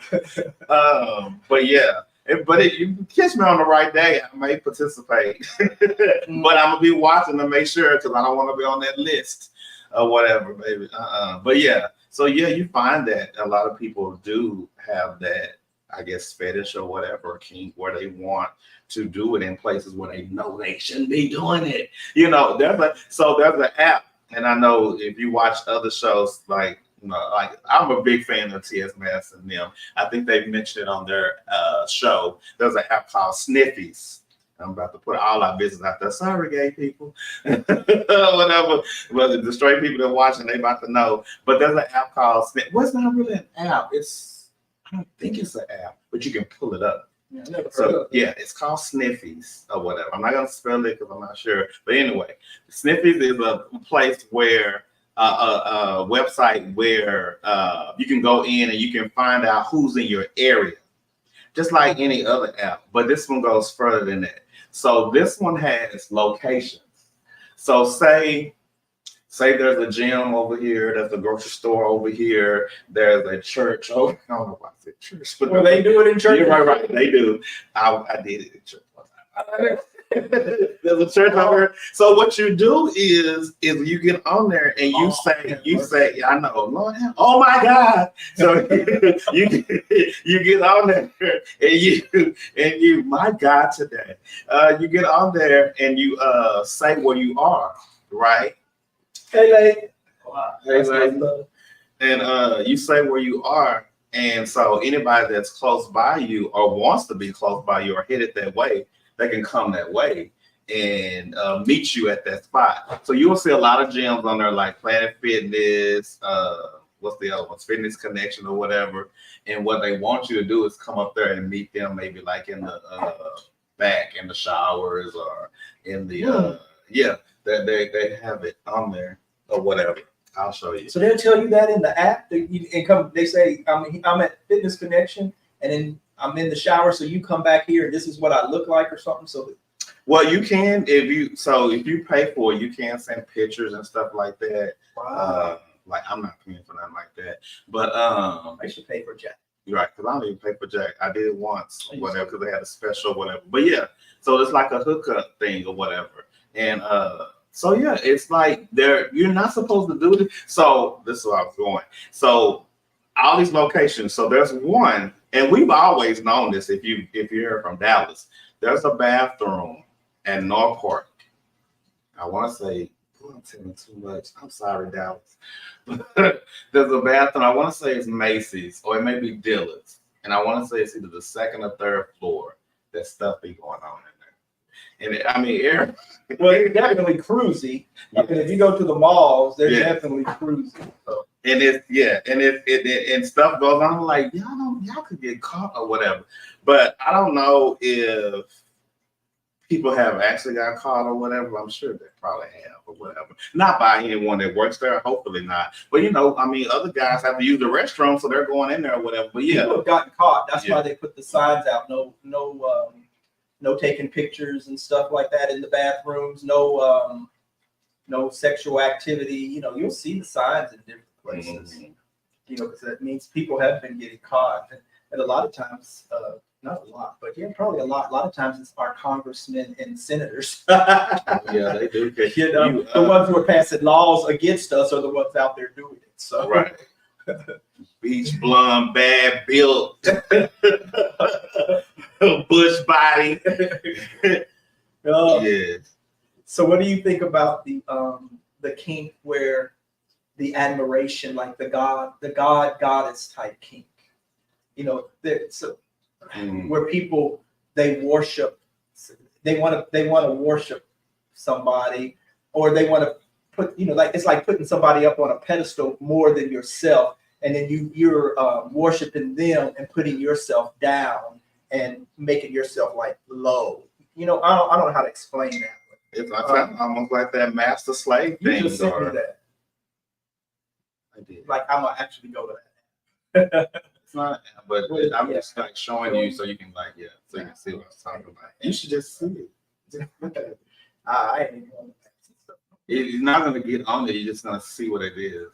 Oh, okay. So then, like the God, it's called a long seduction kink. God and goddess, the desire to find someone better than you. Isn't that weird how somebody would, like they think low of themselves, or they have low self-esteem? I'm assuming that might be what that is. They have low self-esteem, or they're fantasizing about somebody else, like movie stars or rich people or whatever, and what it would be like to be with them, and they can be the person's, I guess, sort of like master slave. That's what I was saying. Whatever. But that, that was a weird one to me though, where you find someone better than you, and you get off on belittling yourself. That could fall kind of in the BDSM too, a little bit too, where where they're get down there, you piece of shit, right. And then you whip them, whatever. But they're consenting to it or whatever, but they like to be dominated that way. Yeah, that's a guy, and y'all may know. Weird one, but I came across the. Y'all may know the guy, but I can't think of his name right now. There was a video. He's famous, or maybe I think he was famous before this video. So there's a video of the guy being walked with a dog collar. Yeah, I've seen that too. And he's they're walking around in the neighborhood and stuff like that. And I guess that's his thing. I'm like, oh no, man, I don't think I would ever want to put on a dog chain and have somebody walking me like that. Not to be on no video. Now we don't do that, right? We can do that in the house or something, but I don't even have a desire for that. But people just have all kind of stuff that they like. You remember when we were in Houston and we were playing the game, and then I had to do the every time y'all said my name, I had to say woof woof, like bark like a dog. It was that's kind of a kink. I mean, it was some like people might have gotten around that game was a kink for us, because we had to do some things that was normally we wouldn't do. Right. Whatever. But that was in our little Houston thing. Every time y'all it was more humorous than getting up. I mean, I guess humor, laughing is kind of arousal, but not. Nobody got sexually aroused. And then tickling, so laughing and tickling when somebody, that's arousal and sexual too. They could be tickling while you have the sex, and they tickle you or do a little, or tickle your little nipples or something, like that. That sends off a little arousal signals. I guess there's a lot of stuff, because how we have babies or whatever, and I'm gonna put my point on reference, but hopefully it's not a sexual thing. But you may do this to humans, or older people. You know how when you have a baby and you like blow onto their stomach, like that. Maybe I used to blow on my son's stomach. I would have to tickle him. He just giggle and laugh all over the place. That may be a fetish that some adults may have, doing it to each other, or like licking the belly button, or or making those fart sounds on their stomach, or playing with the jaws, and Yeah, my first dad used to do that to me. We would do it to each other though, but we would be tickling and playing around, and then he'd be blowing on me and doing all that type of blowing stuff. on you. Yeah, with that too. But he would do that. We'd play around with stuff like that too, and it was fun, and it gives you a little arousal, or whatever. Slick has a lot of I'm a what did he say? Hold on. Put it up. Okay. No, we've seen that one. What is this one? As an atheist, I find it disrespectful. They be trying to relabel oral sex as worship, right? I had to tell them I'm an atheist. I worship no one. Plus, some people consider oral sex and blasphemy, right? And then, you know, with religion and stuff, you know, like that, if anybody really followed the Bible, we wouldn't be able to wake up in the morning. We wouldn't be able to come outside. We wouldn't be able to do nothing because they consider everything sinful or blasphemy, you know, or whatever. You wouldn't even really be able to have sex and stuff unless you were just doing it to procreate, you know, or just, you know, and then you'd have to have the missionary. It had to be missionary, and then wham, bam, thank you, ma'am, and then y'all go on about your business and start doing whatever you're going to do for the rest of the day or the night or whatever. Other than that, you know, most people have sex other than just missionary, man penetrating women missionary style. So I'm going to say that the number is even higher than 75% of people who have fetishes and kinks. I'm pretty sure it's most of us in the world, you know, or whatever, except for that little few who do follow, you know, where they think they follow the Bible, you know, 100%. And see, I'm with Slick too. I'm not an atheist, but I am spiritual. And just the fact that you want to have something where I call you a god, and this whatever we're doing, like, you know, the God and goddesses thing. I think that's what Slick is referring to, the God goddess thing.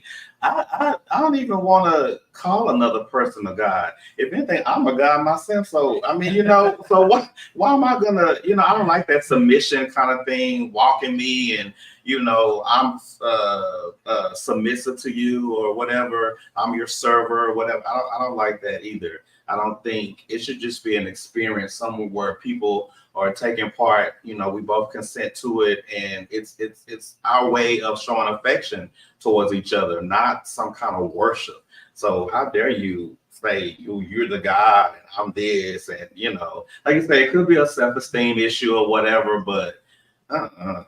But, you know, even in gay relationships, not, you know, I hope it's not most of them. But, you know, in some of them with this whole top bottom thing, you know, that, you know, they think because you're a top, you know, like if you're a top and then the other person is a bottom, you know, then they consider some men consider that you're the submissive one and that they're the ones who should be in control and they should control this and they can control that. And then and some of them will put you, you know, they ain't never did me like that, but I've heard about it, and I've heard of people, you know, friends who say this, you know, where they put them in a feminine woman category because they're the bottom, you know, and then they're the top, you know, and they put them into that almost that dominant, you know, I'm dominant over you because I am a top and you are a bottom, you know, or whatever.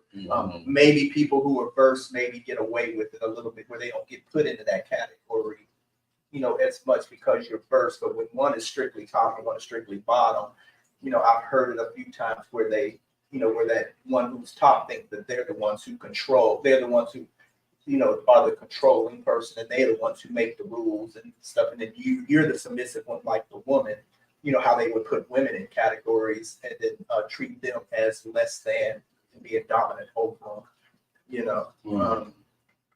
And then the whole thing with the religion too. I mean, there's people out there who are atheists. You know what I'm saying? And so for people with this religion to expect, you know, with these religious beliefs to expect everybody to adhere to and believe, you know, what that Bible says or what the Quran says, you know, or what this says, it's just ridiculous. You know what I'm saying? Because everybody don't believe in everybody. You know, and some people believe in different gods. You know. Everybody doesn't believe in the Quran or the Bible. Well, do you go into another subject? I can bounce all over where I want. I'm just asking, like, no, okay, because she says she's an atheist. I mean, you know, they're an atheist. There's lots of atheists out in the world who don't adhere to religious beliefs and stuff and don't have to buy into, you know, the sexual box that people, you know, that religion and the Bible puts you into, you know, or whatever. So. And that's what I'm going off of is what Slick says, you know, whatever. And I agree. I find it disrespectful also too, just because you believe in the Bible or you believe in God or you believe in the Quran or whatever deity you believe in, that you think that I have to follow those rules or believe that too or follow those strict guidelines, and you do not, you know, because everybody doesn't believe in the Bible. There's some people who have never heard of the Bible or Jesus Christ or anything like that, you know. Well, some of these people that are like that practice this BD, because this, to me, that sex goddess thing, the God goddess thing, to me that sounds like BDSM. I think we said that. Some of it, I don't even think, I don't know for sure, but I don't think they're really religious people. I think it's just something that they like. And like, I get what Slick is saying. Like, I'm not doing the God goddess thing because I don't even believe in the God thing. So I don't even want to play that. I don't think sex is this worship game or whatever. Because, you know, you brought up the God goddess thing or whatever. And some people, you know, they play those little games or whatever, but that's not something I would be into. Yeah. And then there's all type of people in the world. You know, it's just like, you know, we get into a whole lot of different things. You know, just what's good for one of us or what we like may not be good, you know, for somebody else. You know, that you have to decide those things yourself. You know, whether sexually or unsexually, what your fetishes and kinks, what you like and what you don't like. You know, whatever. I don't look my nose down on anything that anybody likes or what they like to do sexually or whatever. As long as they're not harming, you know, as long as they're not harming anyone else, you know, or whatever. You can harm yourself, you know. I would hope you don't go harm yourself. But you know, you know, as an adult, if you want to go out there and harm yourself, you know, I would hope you wouldn't. But you know, you're making that decision, you know, yourself. You know, I'm not. That's not nothing I'm pushing on you or. Right. Or whatever. And we can't keep you from harming nobody else either. But we hope you don't. Nobody. But to harm yourself is one thing. To harm somebody else is a totally different thing. Yeah, they're both bad. You know. Yeah. But you know, as a grown person, you know, whatever you're gonna do to yourself, you know, fine. But you know, don't go harming somebody else. You know, or pulling them into something where they say, no, I don't like this, or I don't want to participate, or no, that's not for me. You have to accept that, you know, whatever, and find somebody who wants to do that type of stuff. You know, when you cross the line, that's where some of the you know, rapists and stuff, you know, like that come in, because you know, you don't cross that line, and then you're harming somebody else, right. You know, or you're abusing somebody else. Where with the B&D, you know, if they're partner in it and they're 100% on board and stuff, and y'all have y'all rules, that's fine. But if you're forcing them into it, you know, or whatever, then it's not fine. Mm-hmm. You know, whatever that means, you cross that line. So, but yeah,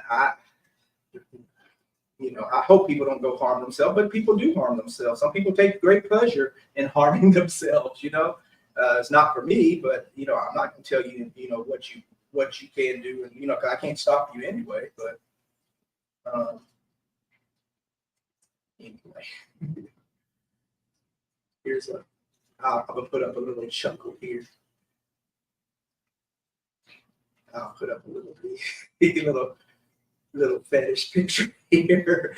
You know, now I don't know what's all over their shirt. You know, I don't know what that is, but and whatever type of fetish this is, this is kind of like a kinky fetish, like being somewhere in that B&D, maybe Sado. You know, I don't even know. It might not even be B&D. It might be into the sadomasochism part. You know what I'm saying? There might be a combination of all of it, or they may, you know, they may have to tell what it is. I don't know what it is. Even like they're enjoying it. It's like, but I guess they might be enjoying it. I mean, they're doing it, so you know, and they got posted it. They posted it, so, yeah, you know, or whatever.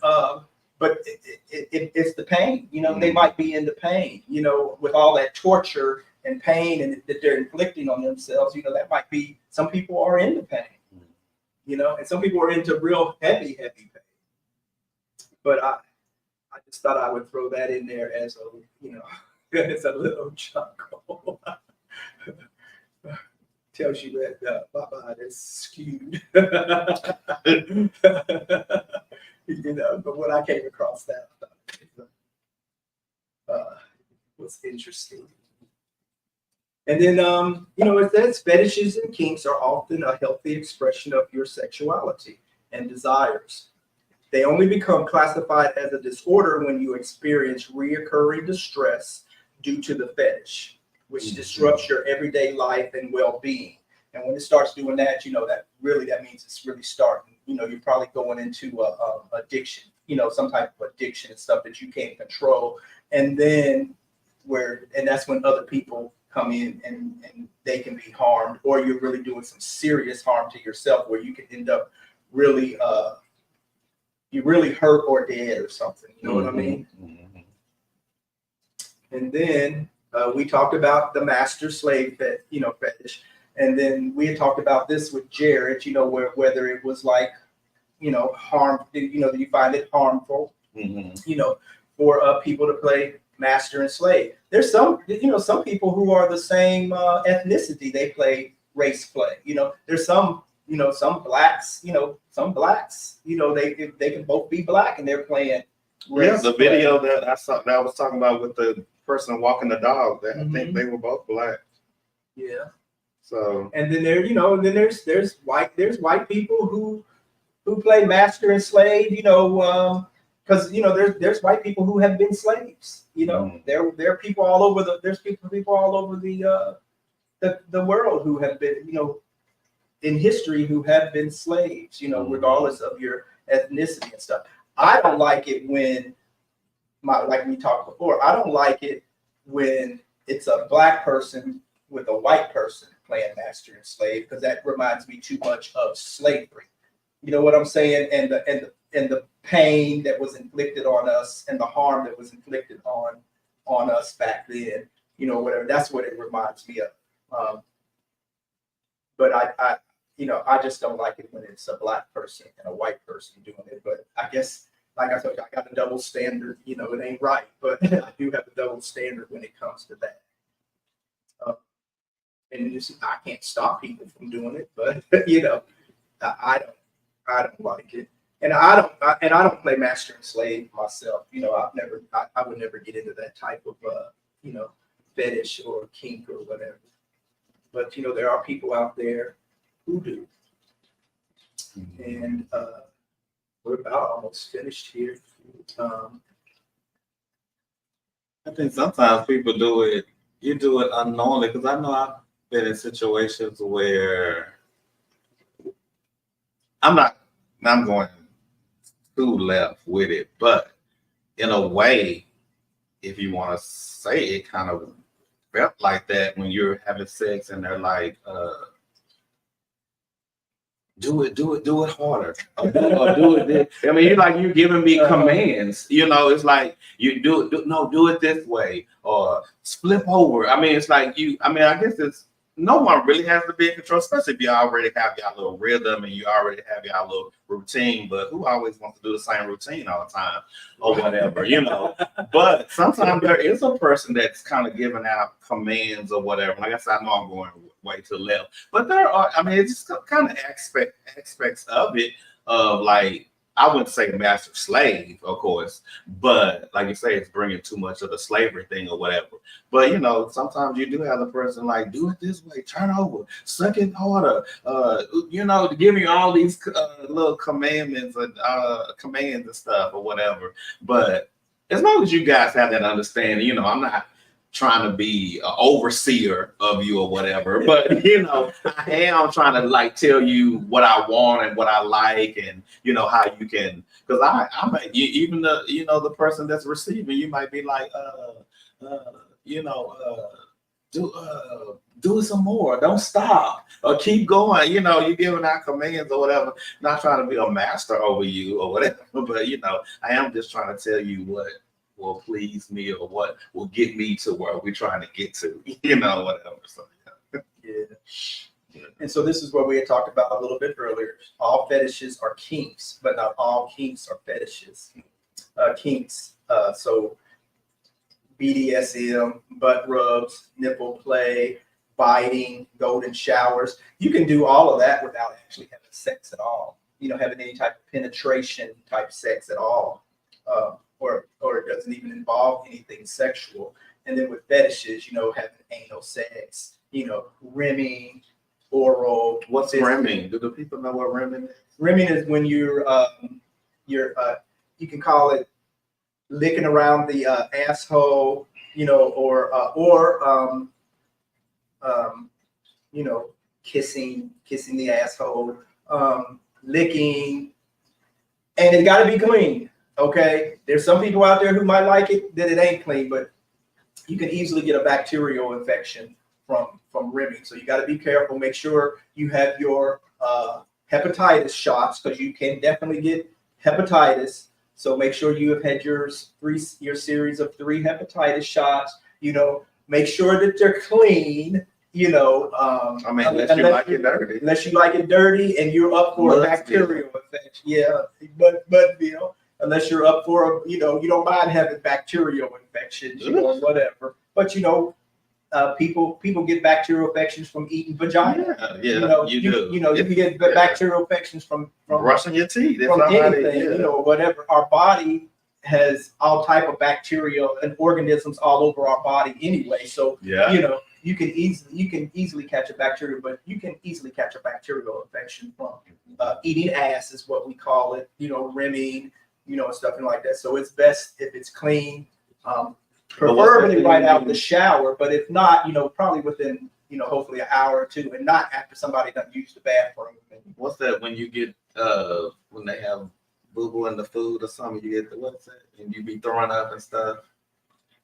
It's food poisoning, but what fecal matter or whatever, you get sick or whatever.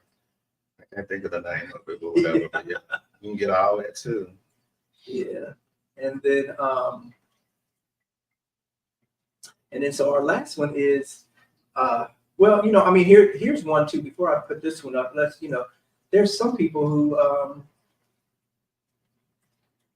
like trans women fetish. There's some men who have a fetish to trans women because of the piece they have. They don't want them to get rid of that piece, and it's a fetish in their mind.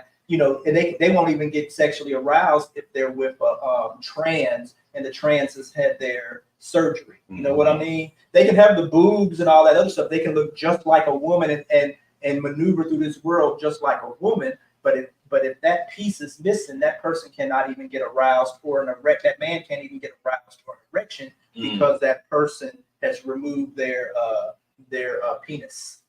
Or whatever. And there are men out there, and probably women too, or anybody out there who have trans fetishes and kinks, and get sexually aroused only off of they can't even be aroused by a heterosexual woman. Some men, they won't be aroused by a heterosexual woman or a gay man, or whatever, but they will get aroused from that trans if that trans still has their piece too, and sometimes it has to work. So what do you think? You have anything about you think about that? I do not. Well, we are probably about through here. You like what you like. Yep. And I would say that we all, I would say most of the world, I said it earlier, most of the world has kinks and fetishes and stuff. It's just not talked about in polite society, as they promenade all, down the boulevard, but you get it back at some of these doors and the doors are shut. You'd be surprised what goes on in all of our homes, or whatever. And that was the last thing I wanted to read, because I don't think it has to be talked about. It says here that it's important to note that kinks are a personal and private matter, and it's essential to prioritize consent. You always want to get consent, respect, and safety in all your sexual encounters. And if you have any concerns on sexual health and relationships, there's organizations that are out there that can get you information if because like you said, there's groups and clubs that may fit your specific fetish or kink or whatever, because there's a group for everything or whatever, and you may want to seek out one in your city or state or whatever. You can find out. I know Facebook is full of clubs. They're not out in the open. You have to kind of, search for them or whatever, but they're always trying to get people together of the like, beliefs, like mindsets or whatever. But, I wouldn't necessarily put anybody on blast or whatever they like. I wouldn't expose anyone. I wouldn't want anyone to discuss anything that they're not, open to discussing. I think what you do, it's private. like when people are like back to Wooden, him talking about people's bedrooms. Why are you in my bedroom? This is my private. This is this is private, and you know, yeah, this is private. It has you have no reason to be discussing what I do behind my clothes. I don't discuss what you do. You and your wife do or don't do or whatever. So you know, it's. I mean. And I'm glad they do. Right, yeah. But the conversation, I think, just lets you know how similar we are and how, you know, we all have these different things that we may find arousing or whatever. It's nothing to be ashamed of. It's nothing to, you know, make you feel bad or anything like that, you know. Do what you want, do what you like we say, as long as you have the consent and there's a safety involved, hey, go at it. So yeah, and back to bishop, pastor, you know, holier than thou, you know, whatever. Who the hell knows what, you know, if we go by what he's just saying, then he's probably had his wife probably is so unfulfilled, sexually unfulfilled all these years, you know, whatever. That means he's only doing the old boring ass missionary. If they having sex, she probably done cut him off. Like, I don't even want to deal with you because you ain't no fun. You know what? Or she might not be no fun either. Right. But he's so fixated on us. You know, I'm pretty sure his little kinks and fetishes he's acted out. You know, out there somewhere, and you know, and it's just like he's fetishized. You know, it sounds like he's fetishizing gay men, lesbians, and trans people, you know. Yeah, you know what I'm saying? Interested, and that's probably why I say he's probably not even having sex with her because he's so fascinated with us or whatever. But it has been proven. I've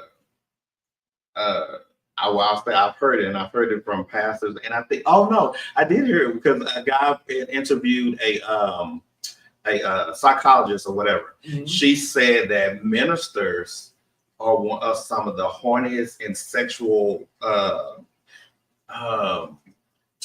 like they really get sexually aroused, especially after they preach. Like it's something like, no, for real, it's like something, whatever they've studied and the time, because most of them, when they're getting ready for their sermons or whatever, they kind of like, seclude themselves from everybody. They go, and so they like no TV, no nothing. So they got all this building up. So after they release all that to the church or whatever, then they're ready to like release in another way. And they say they are really important, but they say ministers, really anyone in music too, like musicians, like if you remember Prince and you know all them musical people, they are artistic people, they have a lot of sexual energy or whatever.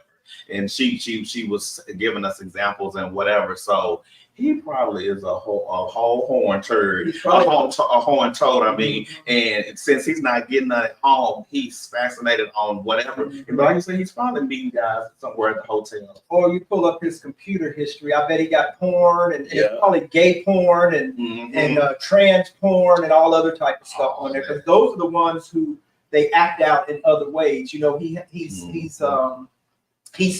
suppressing it in public, you know, or whatever. And then, but that first chance he gets, I bet he's out there acting out. He might be the one gonna get caught in the park somewhere, or you may not hear about it till after he's dead. But something about this man, what is it called? Something in the something ain't clean in the water. Something ain't clean in the water. Yeah, something in the pond ain't clean. I don't know what the hell. Or the milk is sparkling, you know. Like so, and also because he doesn't want fingers pointed at him, he's gonna make it seem like I'm so opposed to this, I'm so opposed to it. And so you'll never believe it. Oh no, it couldn't be him, it couldn't be him, it couldn't be him, because he's always preaching against, he's always preaching. So he's building his defense. He thinks he is. But us that know that the only reason why you building that defense, that wall, is because you're on the other side getting fingered and ringed and all that yourself. And so you're trying to make it seem like, you know, you're not doing it, but nah. Because if you're not doing it, you don't even have to say it. I mean, I don't even know why you're discussing this. Especially that it was just weird for me to hear that on Mother's Day. Right. Like, yeah, it's a money grab. You know, it's a money grab. He can bring in money, but also it's like you said. It's to me, you know, and then again, it's my opinion. You know, I don't know for sure, but you know, somewhere, you know, somewhere in there, that man is a latent homosexual, and because he does talk about it too much. You know, I mean, but then he's like some of those politicians where they pass laws against gay people, but they're out there doing it himself. Because he has actually said stuff that he's actually said that that it's okay for people to do harm to gay people.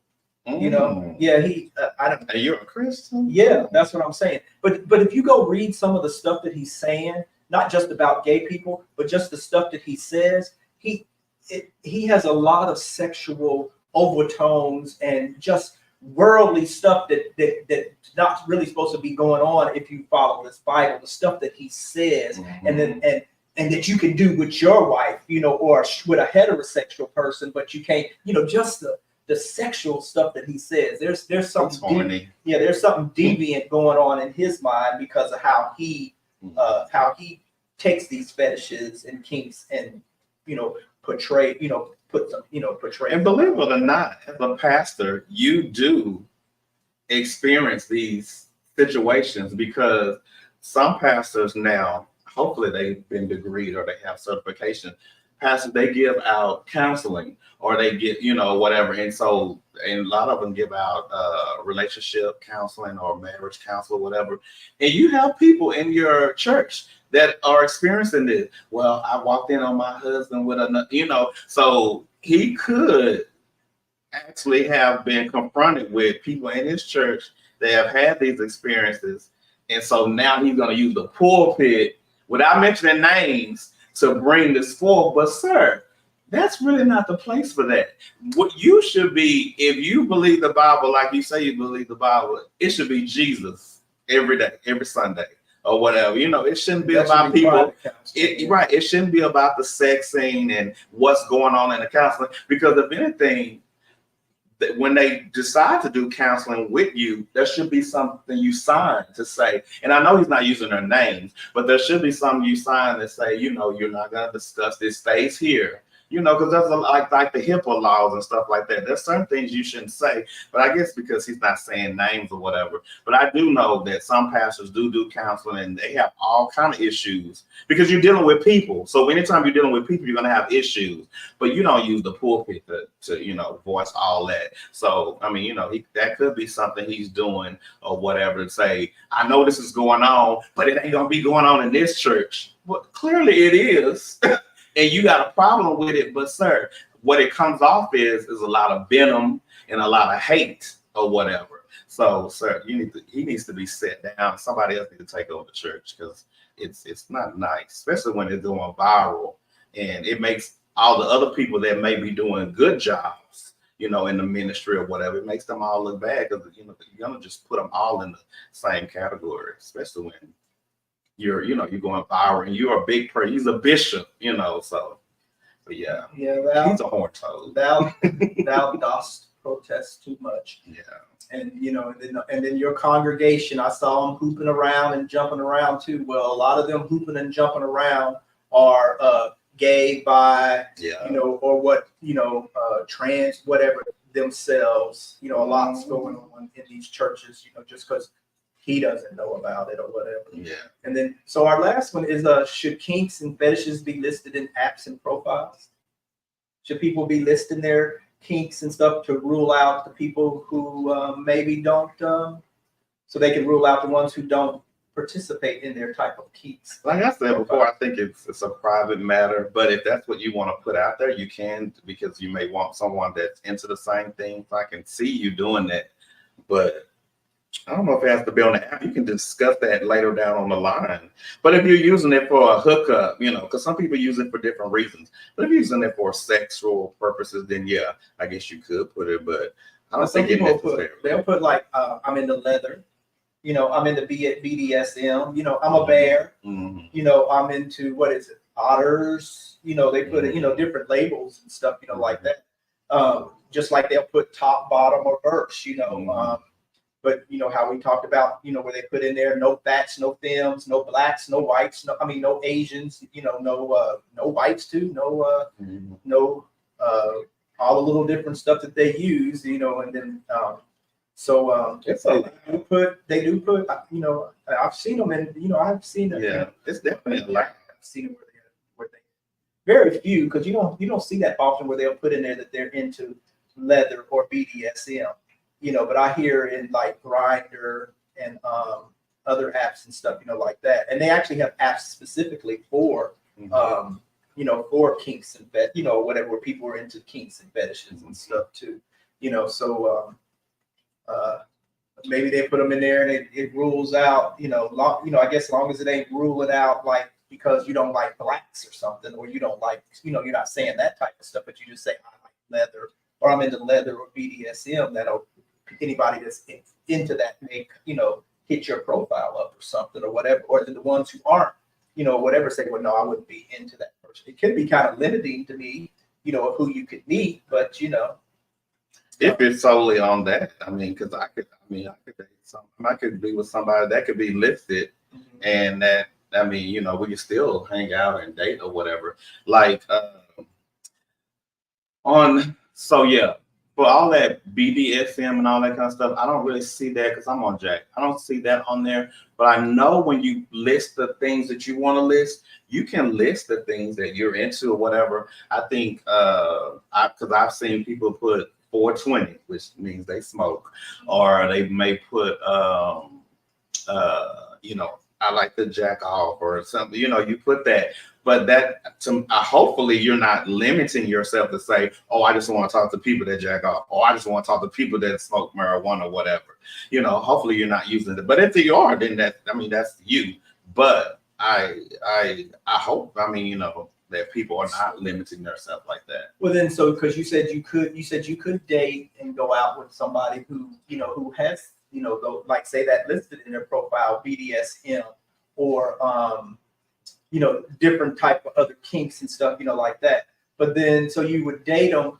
So let's just say you date them, and then, but it really wouldn't go no more further than just dating, because you wouldn't really be able to get into a relationship with them. Because just say they do like BDSM, you know, they don't.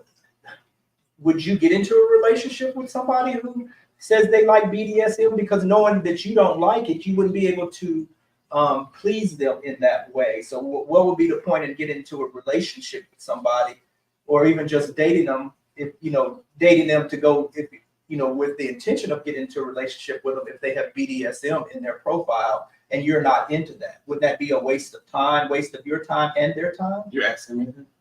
Yeah, because you're the one who said that you would date somebody, you would date somebody who listed that in their profile. I didn't necessarily say BDSM, but I'm saying I'm putting in generality. Okay. So if someone did put that in there, so for me, I don't use the apps for sex. So all that sex stuff that you're saying, I mean, that's fine. But if there's other stuff that I see that I may like about you or whatever, I mean, first of all, you're gonna approach me, because when I see that, that's something I'm not into, so I'm probably not going to approach you. But if you approach me and you say, hey, I want to hook up, whatever, that's fine. We can go on dates or whatever. But then when the sex thing comes up and you say, well, this is all I'm into, then I'm going to tell you, no, I'm not into that. Pretty much we done already talked to that. But I'm not going to let that little thing stop me from, if there's other things I see in you or whatever, because I don't use it for sex or whatever. I'm just using it to meet people or whatever. You can roll your eyes all you want to or whatever, but that's what I'm gonna say. I've never had that limit me from meeting people or whatever, because I don't use it for a sex thing. Okay. All right. Yeah, I would, if I saw that in the profile, if I saw BDSM or certain kinks, there might be some that they might put in there and I'd be like, oh, you know, they're interested in some of the same stuff that I like or whatever. But there might be some, like if they put BDSM or something that causes, you know, fisting or anything, you know, like that, then I would pass your profile right up, you know, or whatever, you know. And even if you hit me up, now I would be polite, you know, and still say hi, you know, whatever, if you hit me up, you know, and be like, hey, how you doing or whatever, but I wouldn't get in, you know, and or if you wanted to converse about other stuff, just like conversing, but as far as like meeting for sex or something like that, or to date, you know, for a possible relationship, I would shut that down right then, just because of what, you know, and I had done that with quite a few profiles, not just for, you know, not just for kinks and fetishes, just from what they actually had listed in their profiles, you know, that would deter me from seeking out a date or relationship or just casual sex. You know, but anyway, everybody, thanks for joining us today, and you know, like, share, and subscribe.